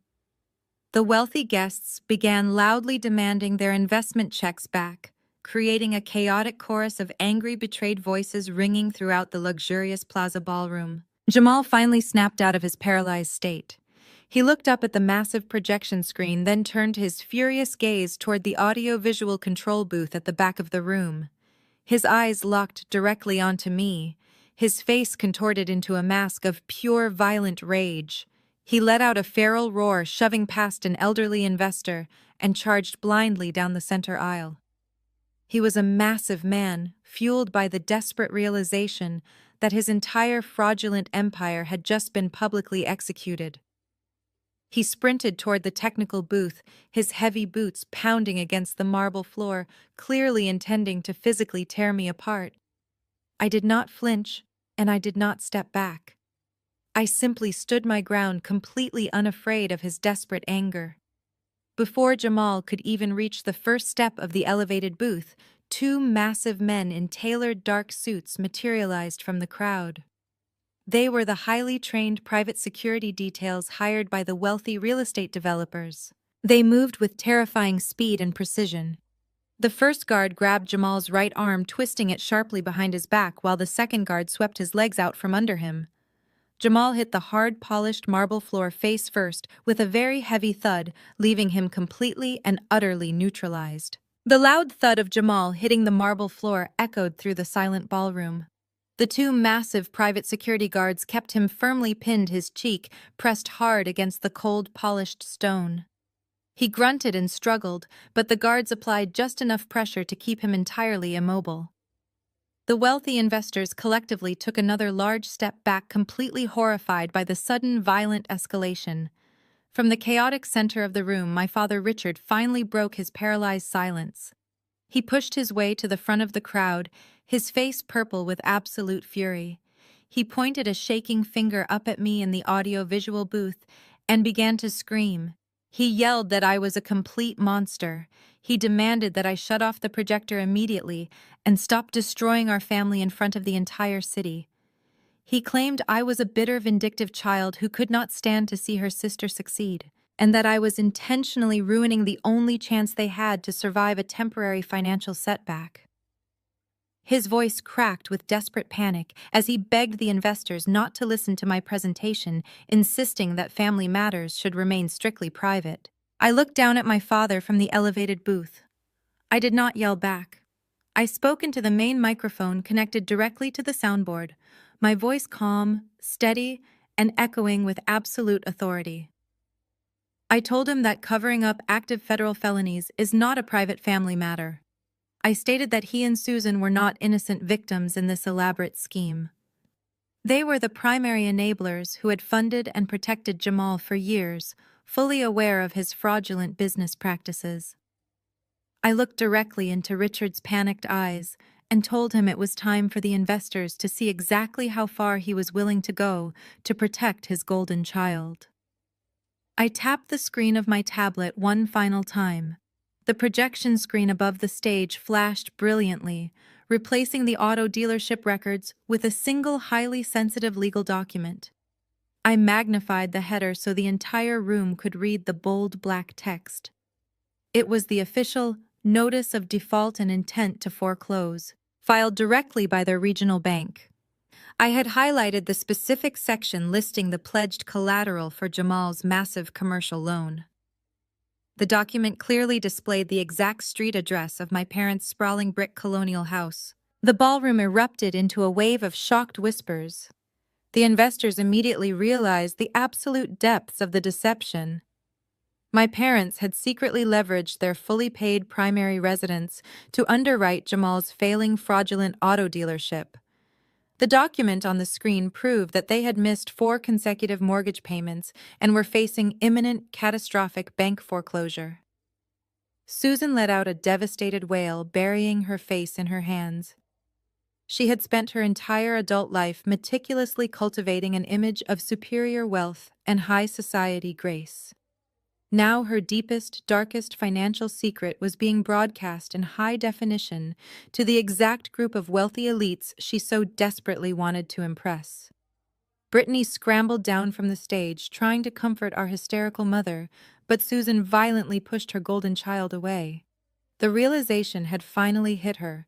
They had gambled their entire generational wealth, their secure retirement, and their public reputation on a man who was currently pinned to the floor by private security for committing insurance fraud. Richard stood completely frozen, staring up at the foreclosure notice with wide, terrifying realization. He looked at me, his voice reduced to a pathetic, trembling whisper, begging me to take the document down. I leaned closer to the microphone, making sure my final words carried to the very back of the grand ballroom. I told my father I would gladly take the document down because it was actually outdated information. I explained that when a commercial bank holds a severely defaulted loan tied to a fraudulent business, they are eager to sell that toxic debt to the highest bidder just to get it off their books. I looked around the room, making eye contact with the wealthy real estate developers in the crowd. They nodded in silent agreement, fully understanding the ruthless mechanics of high-level finance. I announced that as of yesterday morning, I officially represent the massive corporate entity that quietly purchased their entire debt portfolio from the regional bank. The transaction was executed perfectly, finalizing the complete transfer of all underlying assets. I looked straight down at Richard and Susan, delivering the ultimate crushing financial reality.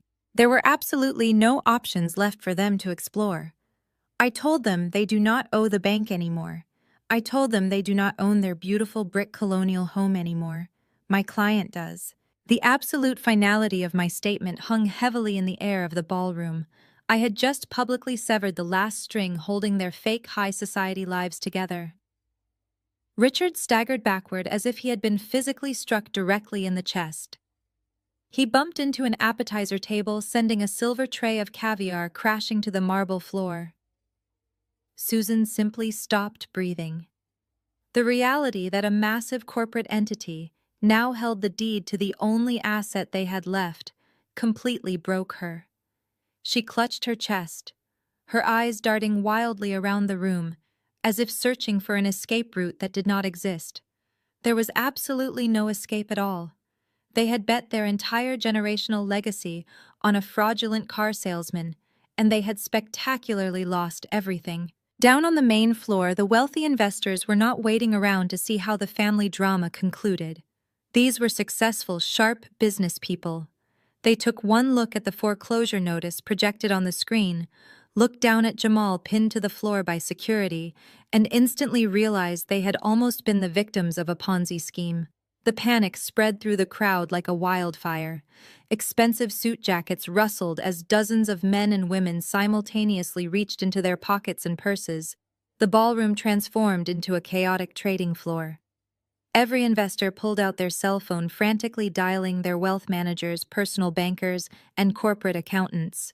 The prominent real estate developer who had been standing near the entrance practically yelled into his phone, demanding that his bank place an immediate hard stop on the $50,000 check he had handed Jamal just an hour ago. All around the room, furious guests were loudly canceling wire transfers and freezing their accounts.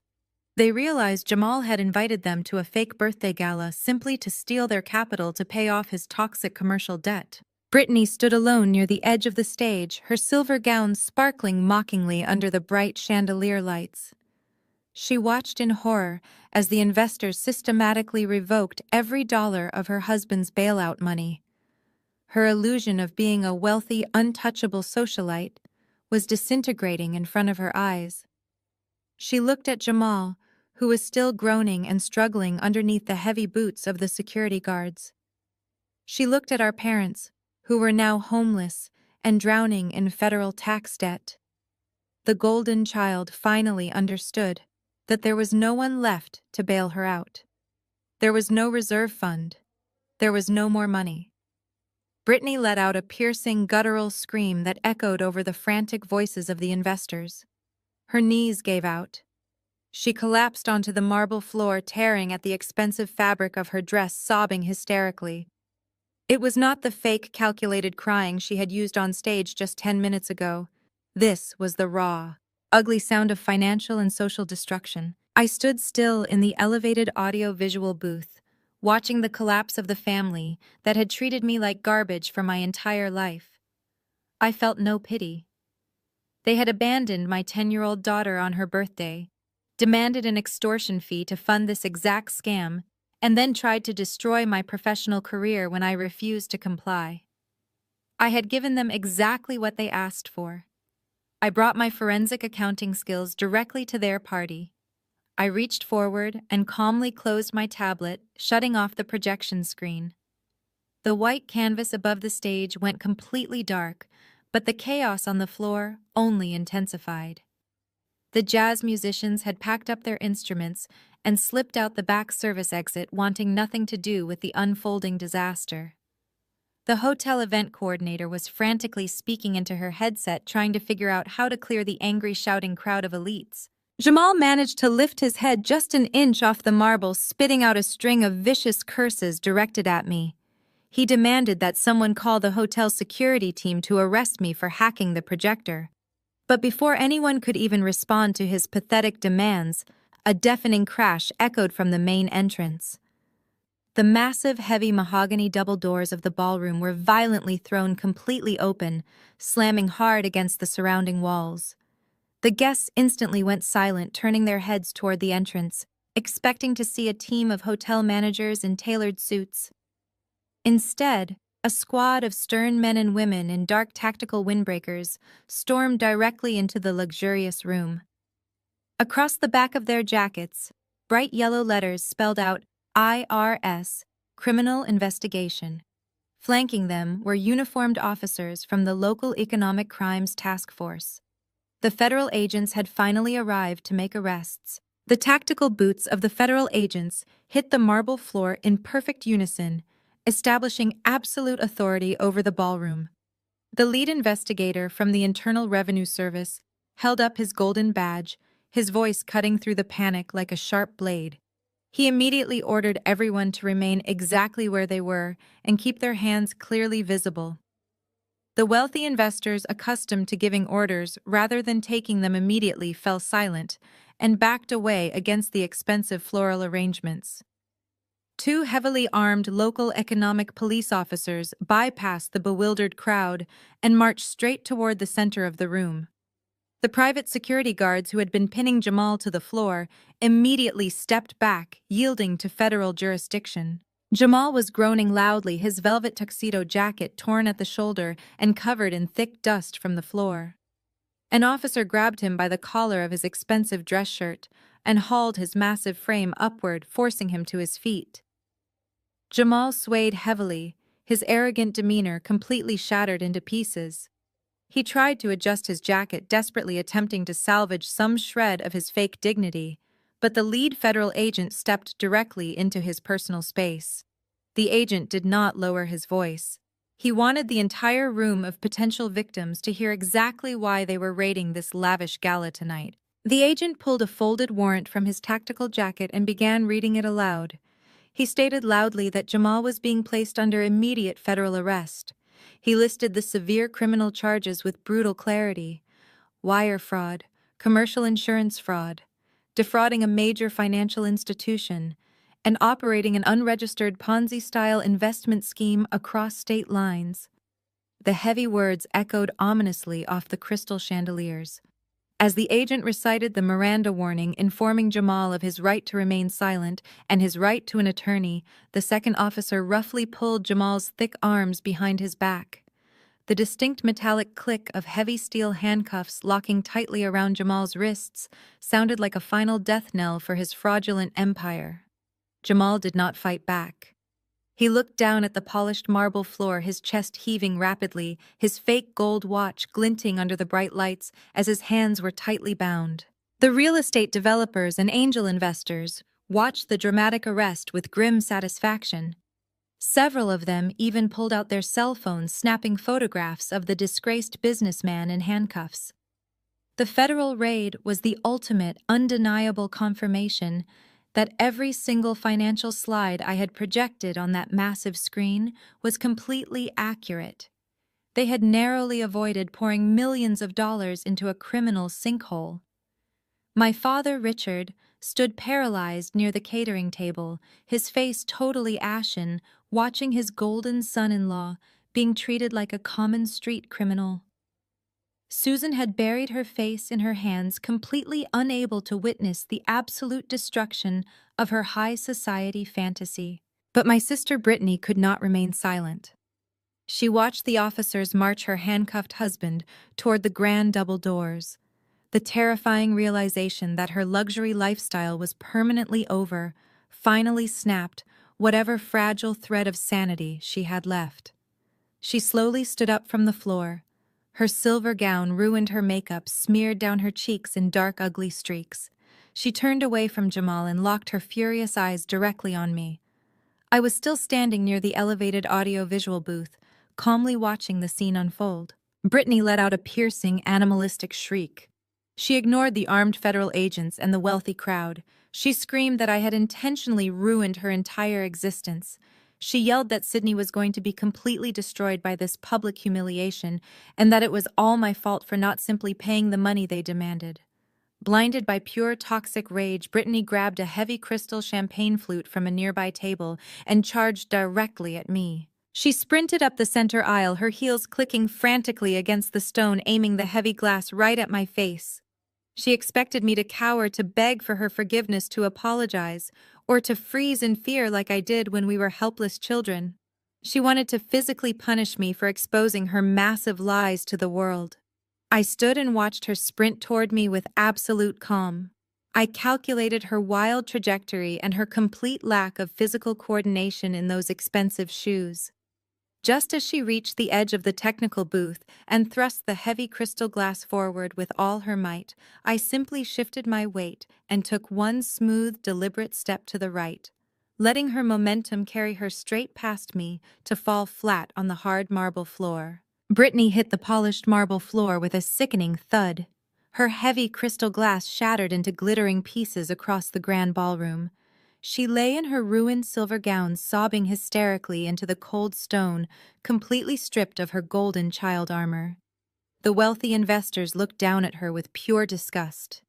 Two police officers stepped forward, hauling her roughly to her feet. They sternly ordered her to stand down before she found herself sharing a federal holding cell today. Jamal was currently being marched toward the main exit by the federal agents. His head hung low, his heavy boots dragging. The flashing red and blue lights from the police cruisers outside reflected off the towering glass windows. The illusion of their high society life was officially dead. Susan watched her son-in-law being hauled away in steel handcuffs. She looked at the investors frantically canceling checks, and then at the shattered remains of her daughter's fake public dignity. The crushing reality of their future finally set in. They had no house. They had massive federal tax debt. Now the breadwinner of their fraudulent empire was going to federal prison. Susan turned her frantic gaze toward me. She stumbled away from the catering table, her expensive heels wobbling unsteadily on the floor. She closed the distance between us, her hands shaking violently. For the very first time in my entire life, my mother dropped her mask of arrogant superiority. She grabbed the sleeve of my black blazer. Her eyes were filled with raw terror. She begged me to help them. She pleaded with me to use my corporate accounts to post Jamal's bail. She sobbed, claiming if Jamal stayed in jail, his business would be seized and they would have absolutely no way to fight the bank foreclosure. She wept for Sydney, crying her granddaughter would be homeless and fatherless if I did not intervene right this exact second. Richard hurried over to join her, abandoning his authoritative posture. He looked like an old, broken man. He stood next to his weeping wife and tried to appeal to my sense of familial duty. He told me that blood is thicker than water and that family must always stick together during a crisis. He begged me to call the real estate conglomerate I represented and negotiate a leaseback agreement for their home. He desperately promised to make up for all the years of neglect if I would just write a check to the bail bondsman and save them from the streets. He reached out to touch my shoulder, his hand trembling. I took a slow, deliberate step backward, removing myself entirely from their physical grasp. I looked at my mother's tear-stained face and my father's pathetic, begging posture. I felt absolutely nothing. There was no lingering guilt, no residual desire for their approval, and no hesitation in me today. I looked them directly in the eyes, my voice dropping to a low, icy register that cut right through their frantic sobbing. I reminded them of last weekend. I reminded them of the beautiful garden I had rented, the food I had prepared, and the hand-drawn invitations my daughter had carefully crafted. I told them how I held my beautiful 10-year-old girl as she cried into my shoulder because her grandparents could not be bothered to show up. I told them they had made their choice when they ignored my daughter to protect a criminal. I looked at my parents coldly and delivered my final verdict. You skipped Lily's 10th birthday. Consider this your gift for Sydney's 15th. Susan let out a devastated gasp, collapsing onto a nearby velvet chair. Richard buried his face in his hands, weeping openly now. I turned my back on them forever. I walked calmly across the ballroom, bypassing the whispering investors and the flashing police lights. I found the hotel coordinator in the quiet alcove near the coat check. She was sitting quietly with Lily. I thanked the coordinator, grabbed our coats, and gently took Lily by the hand. My daughter looked up at me, her innocent eyes wide with confusion at the loud noises echoing from the main room. I smiled warmly at her, promising that we were safely going home. I led Lily out of the grand ballroom, stepping through the massive mahogany doors. Behind us, Brittany was screaming hysterically as the police finally dragged Jamal out to the transport van. The deafening wail of police sirens filled the chilly night air, bouncing off the historic hotel walls. I held my head high, gripping my daughter's hand tightly, and walked right out of the plaza, leaving that toxic family to scream amidst the police sirens, drowning permanently in the absolute chaos of their very own sad, pathetic criminal creation. I drove Lily home that Saturday night in complete and utter silence. The chaotic flashing lights of the numerous police cruisers faded slowly in my rearview mirror, quickly replaced by the calm, steady glow of the suburban streetlights. I tucked my exhausted daughter into her warm bed, kissed her forehead, and finally let out a long, deep breath. The emotional war was officially over. I spent Sunday completely unplugged from the outside world, aggressively ignoring the endless barrage of frantic voicemails left by various extended family members who had heard initial rumors of the spectacular arrest. By Monday morning, however, the wild rumors transformed into harsh, undeniable nationally televised facts. I sat alone at my quiet kitchen island, sipping a hot cup of black coffee, and turned on the local morning news broadcast. I did not even have to wait for the business segment. Jamal's total absolute downfall was the leading headline. The television screen displayed high-definition helicopter footage hovering directly over Jamal's sprawling luxury auto dealership. Dozens of federal agents wearing dark tactical windbreakers swarmed the commercial lot, like a highly coordinated, heavily armed army. They were wheeling out massive cardboard evidence boxes overflowing with physical financial records, encrypted hard drives, and falsified insurance claims. Bright yellow police tape completely wrapped the entire perimeter of the shiny glass showroom.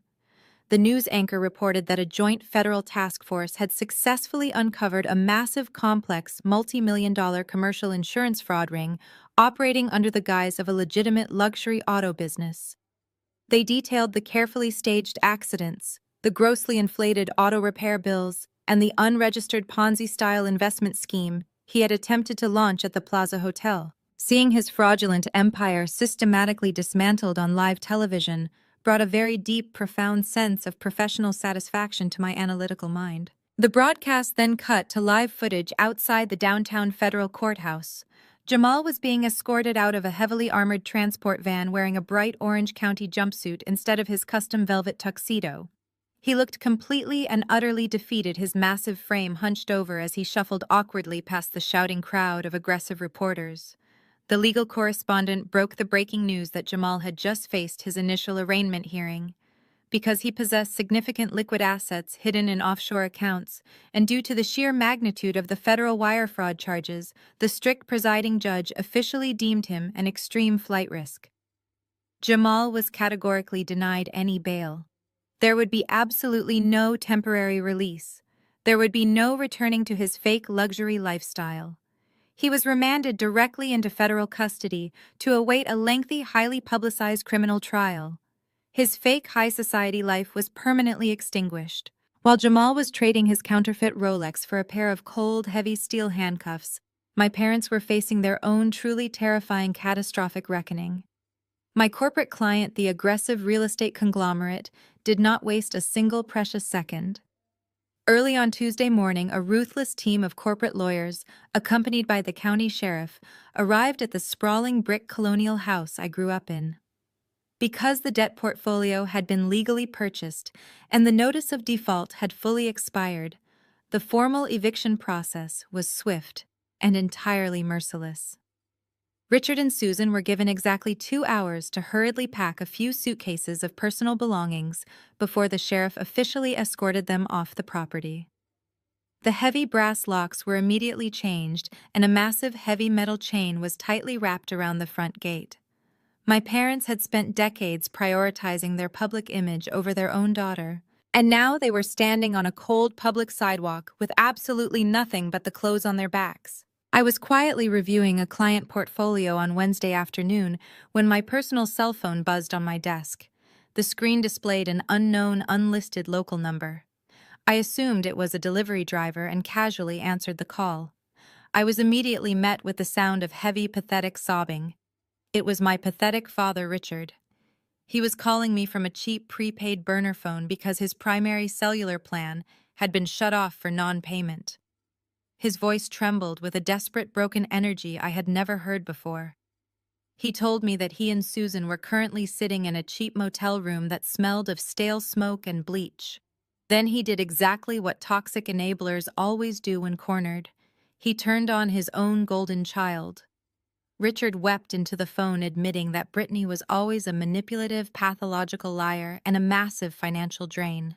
He claimed he finally saw the truth about her destructive behavior and desperately begged me to let him and my mother move directly into my basement. I sat at my desk and listened to the sound of my father crying through the cheap speaker of his prepaid phone. Richard had spent my entire life standing tall, puffing out his chest, and dictating the strict rules of our household with absolute authority. Now his voice was reduced to a pathetic, wavering whine. He genuinely thought that by throwing my sister Brittany under the bus, he could magically unlock the door to my house and my bank accounts. He spent 5 minutes rambling about how he had been blind to her manipulation, claiming she had manipulated him and Susan into signing over the deed to their home. He painted himself as an innocent victim of a scheming daughter. He begged me to show some compassion, crying that they were sleeping on terrible mattresses and eating food out of vending machines. He promised that if I just let them move into my basement, things would finally be different, and we could be a real family. I let him talk until his voice grew hoarse and he completely ran out of breath. The silence stretched over the cellular line, heavy and expectant, as he waited for me to fold and offer a lifeline. I did not yell. I kept my voice entirely flat, delivering the cold, hard facts, exactly as a forensic accountant delivers a final audit report. I told him to stop lying to himself and to stop lying to me. I stated clearly that Brittany did not manipulate him into doing anything he did not already want to do. I reminded him that he and Susan actively chose to fund Jamal and Brittany because they were utterly obsessed with the fake image of high society success. They loved bragging to their country club friends about their wealthy son-in-law and their beautiful socialite daughter. I told Richard that he enabled their toxic behavior every single day of my life, willingly sacrificing my emotional well-being just to keep his golden child happy. I explained that accountability is not something you only embrace when you are suddenly sitting in a cheap motel room with no money left in your checking account. True accountability means accepting the consequences of your own deliberate actions. They gambled their entire generational wealth on a criminal because they thought they were smarter than everyone else. They lost. That was not a tragedy. That was just basic math, and I was done balancing their broken ledgers. Richard tried to interrupt, stammering out another desperate apology, but I cut him off immediately. I asked him if he remembered the piece of mail I sent them just a few weeks ago. I reminded him of the thick envelope containing a single $1 bill and a sticky note that said congratulations. I told him that the single dollar was not a joke. It was my final official severance package to a family that had emotionally bankrupted me for 34 years. I told him that $1 was the exact monetary value of the respect, love, and obligation I had left for him and Susan. I stated that I was not a rescue boat for sinking rats. I told him to never contact me again, wished him good luck with his new reality, and ended the call. I did not just block his burner number. I immediately logged into my cellular provider portal and permanently changed my personal phone number. I wiped my digital footprint clean, ensuring they could never reach me or my daughter Lily ever again. The severing was absolute and irreversible. With my number permanently changed, the final doors of my life slammed firmly shut, leaving my family entirely trapped in the devastating wreckage of their own making. Without my corporate salary to bail them out, the immediate reality of their situation hit them with brutal force. Brittany quickly realized that standing by her husband meant she would likely be implicated in his massive federal wire fraud and insurance scams. To desperately save herself from a devastating federal prison sentence, she immediately filed for a highly publicized, messy divorce, loudly claiming she had no idea Jamal was running a criminal syndicate. But filing for divorce did not save her lifestyle. All of her joint bank accounts were immediately federally frozen, and her luxury-leased vehicles were quickly repossessed by angry creditors. Stripped of her fake wealth and social status, the former golden child had absolutely nowhere else to go. She was forced to pack her designer bags and garbage sacks and move herself and her spoiled 15-year-old daughter, Sydney, directly into the only place they could afford. It was a cramped, two-bedroom, roach-infested rental apartment located in the worst part of the city, right alongside her completely bankrupt, broken parents. While my former family was busy learning how to navigate the harsh realities of public transportation and pest control, I walked into my corporate office on Thursday morning feeling lighter than I had in decades. The atmosphere at my accounting firm had completely shifted from the tense panic of the previous week. The viral GoFundMe video that had threatened my career was now entirely deleted, replaced by front-page news articles detailing Jamal's massive federal indictment.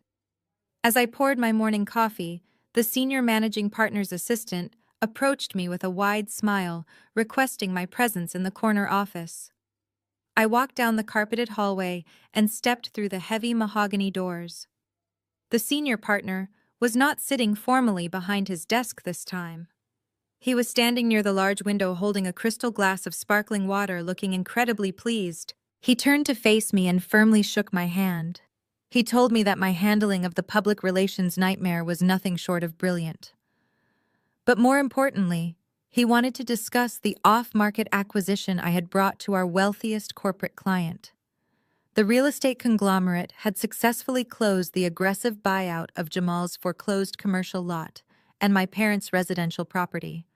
Because I had exclusively orchestrated the highly lucrative tip, our firm had secured a massive consulting fee from the conglomerate. The senior partner walked over to his desk, picked up a sleek white envelope, and handed it directly to me. He stated that the firm believed in aggressively rewarding employees who brought in top-tier business. I opened the envelope and stared at the certified corporate check inside. It was a six-figure commission bonus, larger than my entire annual salary. It was the ultimate financial reward for utilizing my forensic skills to dismantle a fraudulent empire. I thanked the senior partner, placed the heavy check into my leather briefcase, and took an extended lunch break. I did not go shopping for a luxury handbag or a fake Rolex. I drove straight to the offices of an elite independent wealth management attorney. I sat down in a quiet, modern conference room and placed the massive commission check on the glass table. I instructed the attorney to immediately draft the paperwork for an irrevocable trust fund entirely in the name of my 10-year-old daughter Lily. I was meticulous with the legal stipulations. I ensured the trust was wrapped in ironclad corporate protections. I explicitly wrote into the legal charter that under absolutely no circumstances could Richard, Susan, Brittany, or Jamal ever gain access to a single penny of the funds, even in the highly unlikely event of my untimely death. The money was locked away, designed to independently fund Lily's future college education, her first home, and her secure adulthood. I signed the final trust documents with my silver fountain pen, securing my daughter's financial future permanently. With the trust fund officially established, I drove back to my suburban neighborhood. I pulled into the driveway and looked at the beautiful house I had worked so hard to buy. It had been my safe sanctuary for years, but the recent memories of Jamal spitting on this very driveway and Brittany leaving a threatening note on my daughter's ruined bicycle had fundamentally tainted the space. I walked through the front door, greeted by the sight of dozens of sturdy cardboard moving boxes stacked neatly in the living room. Lily was sitting on the living room rug, happily wrapping her favorite books in protective bubble wrap. I had not just been busy auditing Jamal's fraudulent business over the past month. I had also quietly contacted a top private real estate broker. Knowing my family would eventually try to physically harass me once they ran out of money, I had listed my property on an exclusive off-market network. A wealthy tech executive relocating from the coast had purchased my house entirely in cash, paying significantly over the original asking price. The closing documents were already signed, and the final wire transfer had cleared my bank account that very morning. I knelt on the rug next to Lily and helped her tape up a heavy box of toys. She looked up at me with a bright, excited smile, asking if our new house would have a bigger backyard. I smiled back and promised her it would have the biggest yard she had ever seen. We were not just moving to a different neighborhood. We were moving entirely out of the state, relocating to a vibrant, beautiful city located hundreds of miles away. I had already accepted a highly lucrative senior director position at a prestigious national accounting firm in our new city. We were both leaving immediately, and I was leaving absolutely zero forwarding address behind. The heavy wooden door of my empty house clicked shut for the final time. I did not look back. I handed the keys to the real estate agent waiting on the porch, took Lily by the hand, and climbed into the waiting black SUV. As the driver navigated the familiar streets toward the highway, I watched the neighborhood where I had spent my entire life fade away in the tinted rearview window. There were no tears or lingering sense of regret. There was only a powerful momentum propelling me forward. My phone remained silent, secured with a new number that no one from my past would discover. I had successfully severed every single toxic anchor that had dragged me down for decades. The drive to the airport was smooth and peaceful, a sharp contrast to the chaotic frenzy of my former family's current reality. We pulled up to the international terminal of John F. Kennedy Airport, the gateway to our new life. A concierge greeted us immediately at the curb, taking our luggage and escorting us swiftly through the private security checkpoint. Within 15 minutes, Lily and I were walking through the frosted glass doors of the exclusive first-class departure lounge. The atmosphere inside was a masterclass in quiet, refined luxury. Soft ambient lighting illuminated plush velvet armchairs, and the faint sound of classical piano played overhead. It was the exact type of legitimate high society environment my mother and sister had spent their entire lives pretending to belong to. But they were currently learning how to navigate the public housing system while I was simply waiting for a boarding call. I guided Lily to a cozy seating area situated right next to the massive windows overlooking the active tarmac. A sharply dressed attendant appeared within seconds, placing a steaming mug of rich hot chocolate, topped with fresh whipped cream, directly in front of my daughter. Lily wrapped her small hands around the warm ceramic mug, her eyes wide with absolute wonder and pure joy. I sat across from her with a glass of crisp champagne, watching the bright smile radiate across her face. This was her actual 10th birthday present. We were not flying directly to our new city just yet. I had booked us 2 first-class tickets on a direct overnight flight to Paris. We were going to spend 2 entire weeks exploring the Louvre, eating fresh pastries in Montmartre, and watching the Eiffel Tower sparkle against the night sky. It was a spectacular belated birthday celebration designed to completely erase the painful memory of sitting alone at that empty garden table. There were no mandatory $5,000 entry fees required here. There were no fake relatives demanding attention or criminals looking for a financial bailout. There was only the two of us finally prioritizing our own happiness. I took a slow sip of my champagne, feeling a profound sense of peace settle into my bones. I was not bracing myself for the next familial disaster or calculating how to protect my assets from my own flesh and blood. My mind briefly drifted to the people I had left behind.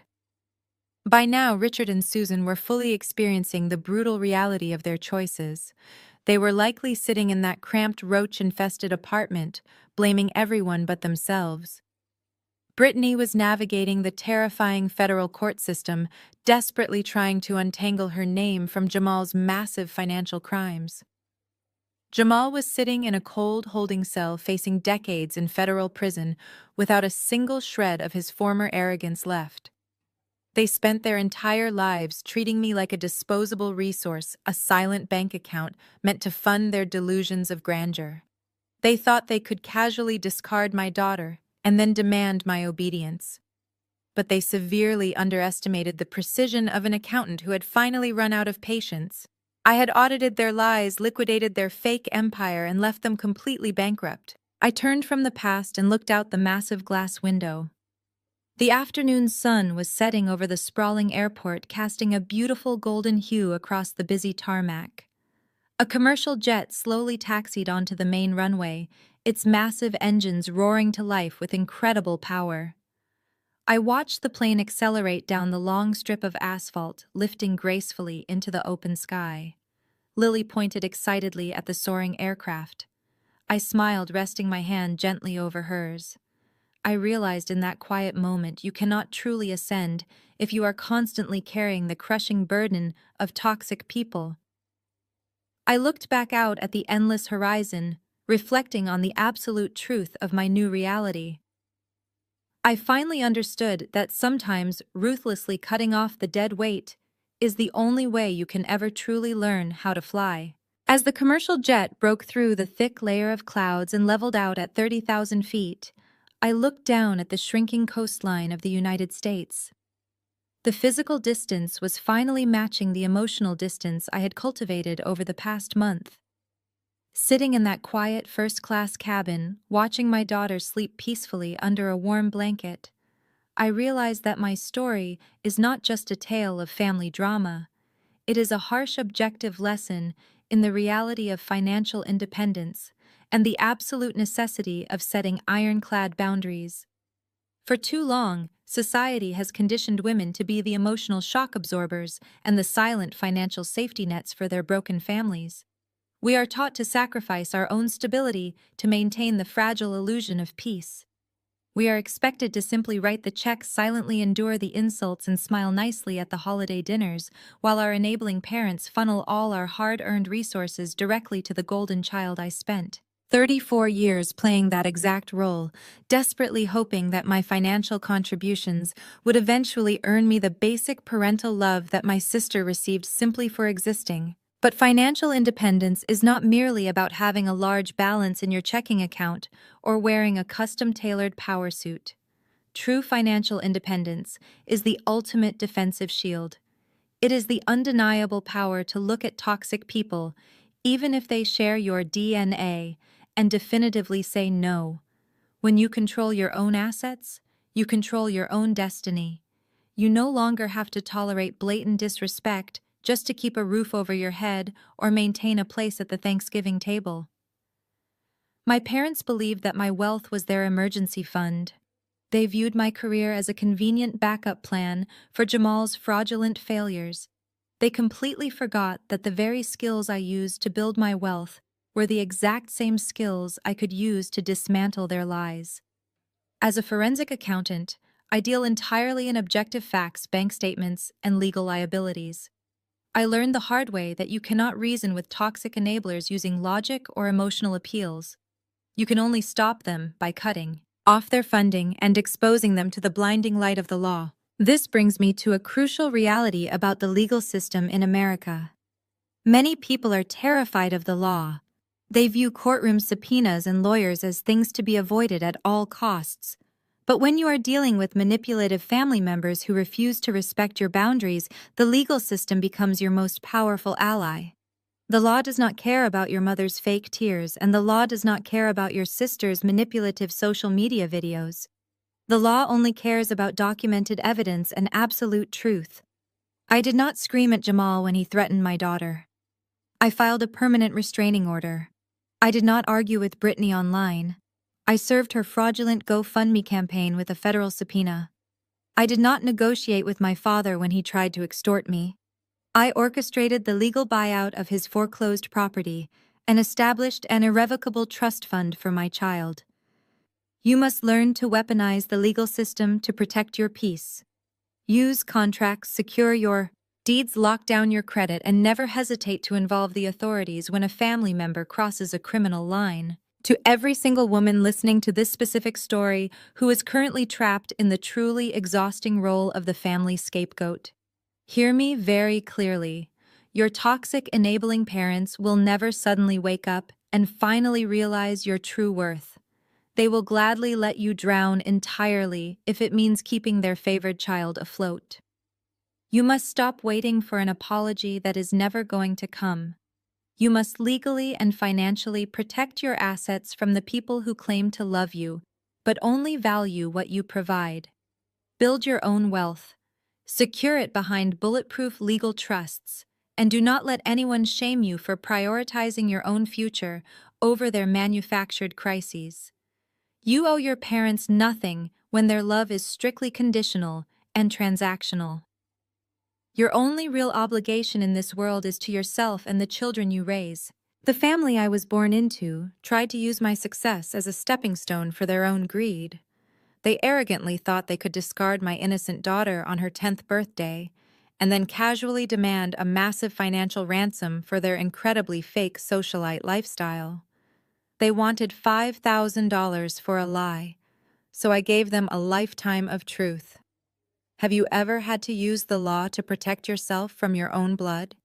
Tell me in the comments. Subscribe for more.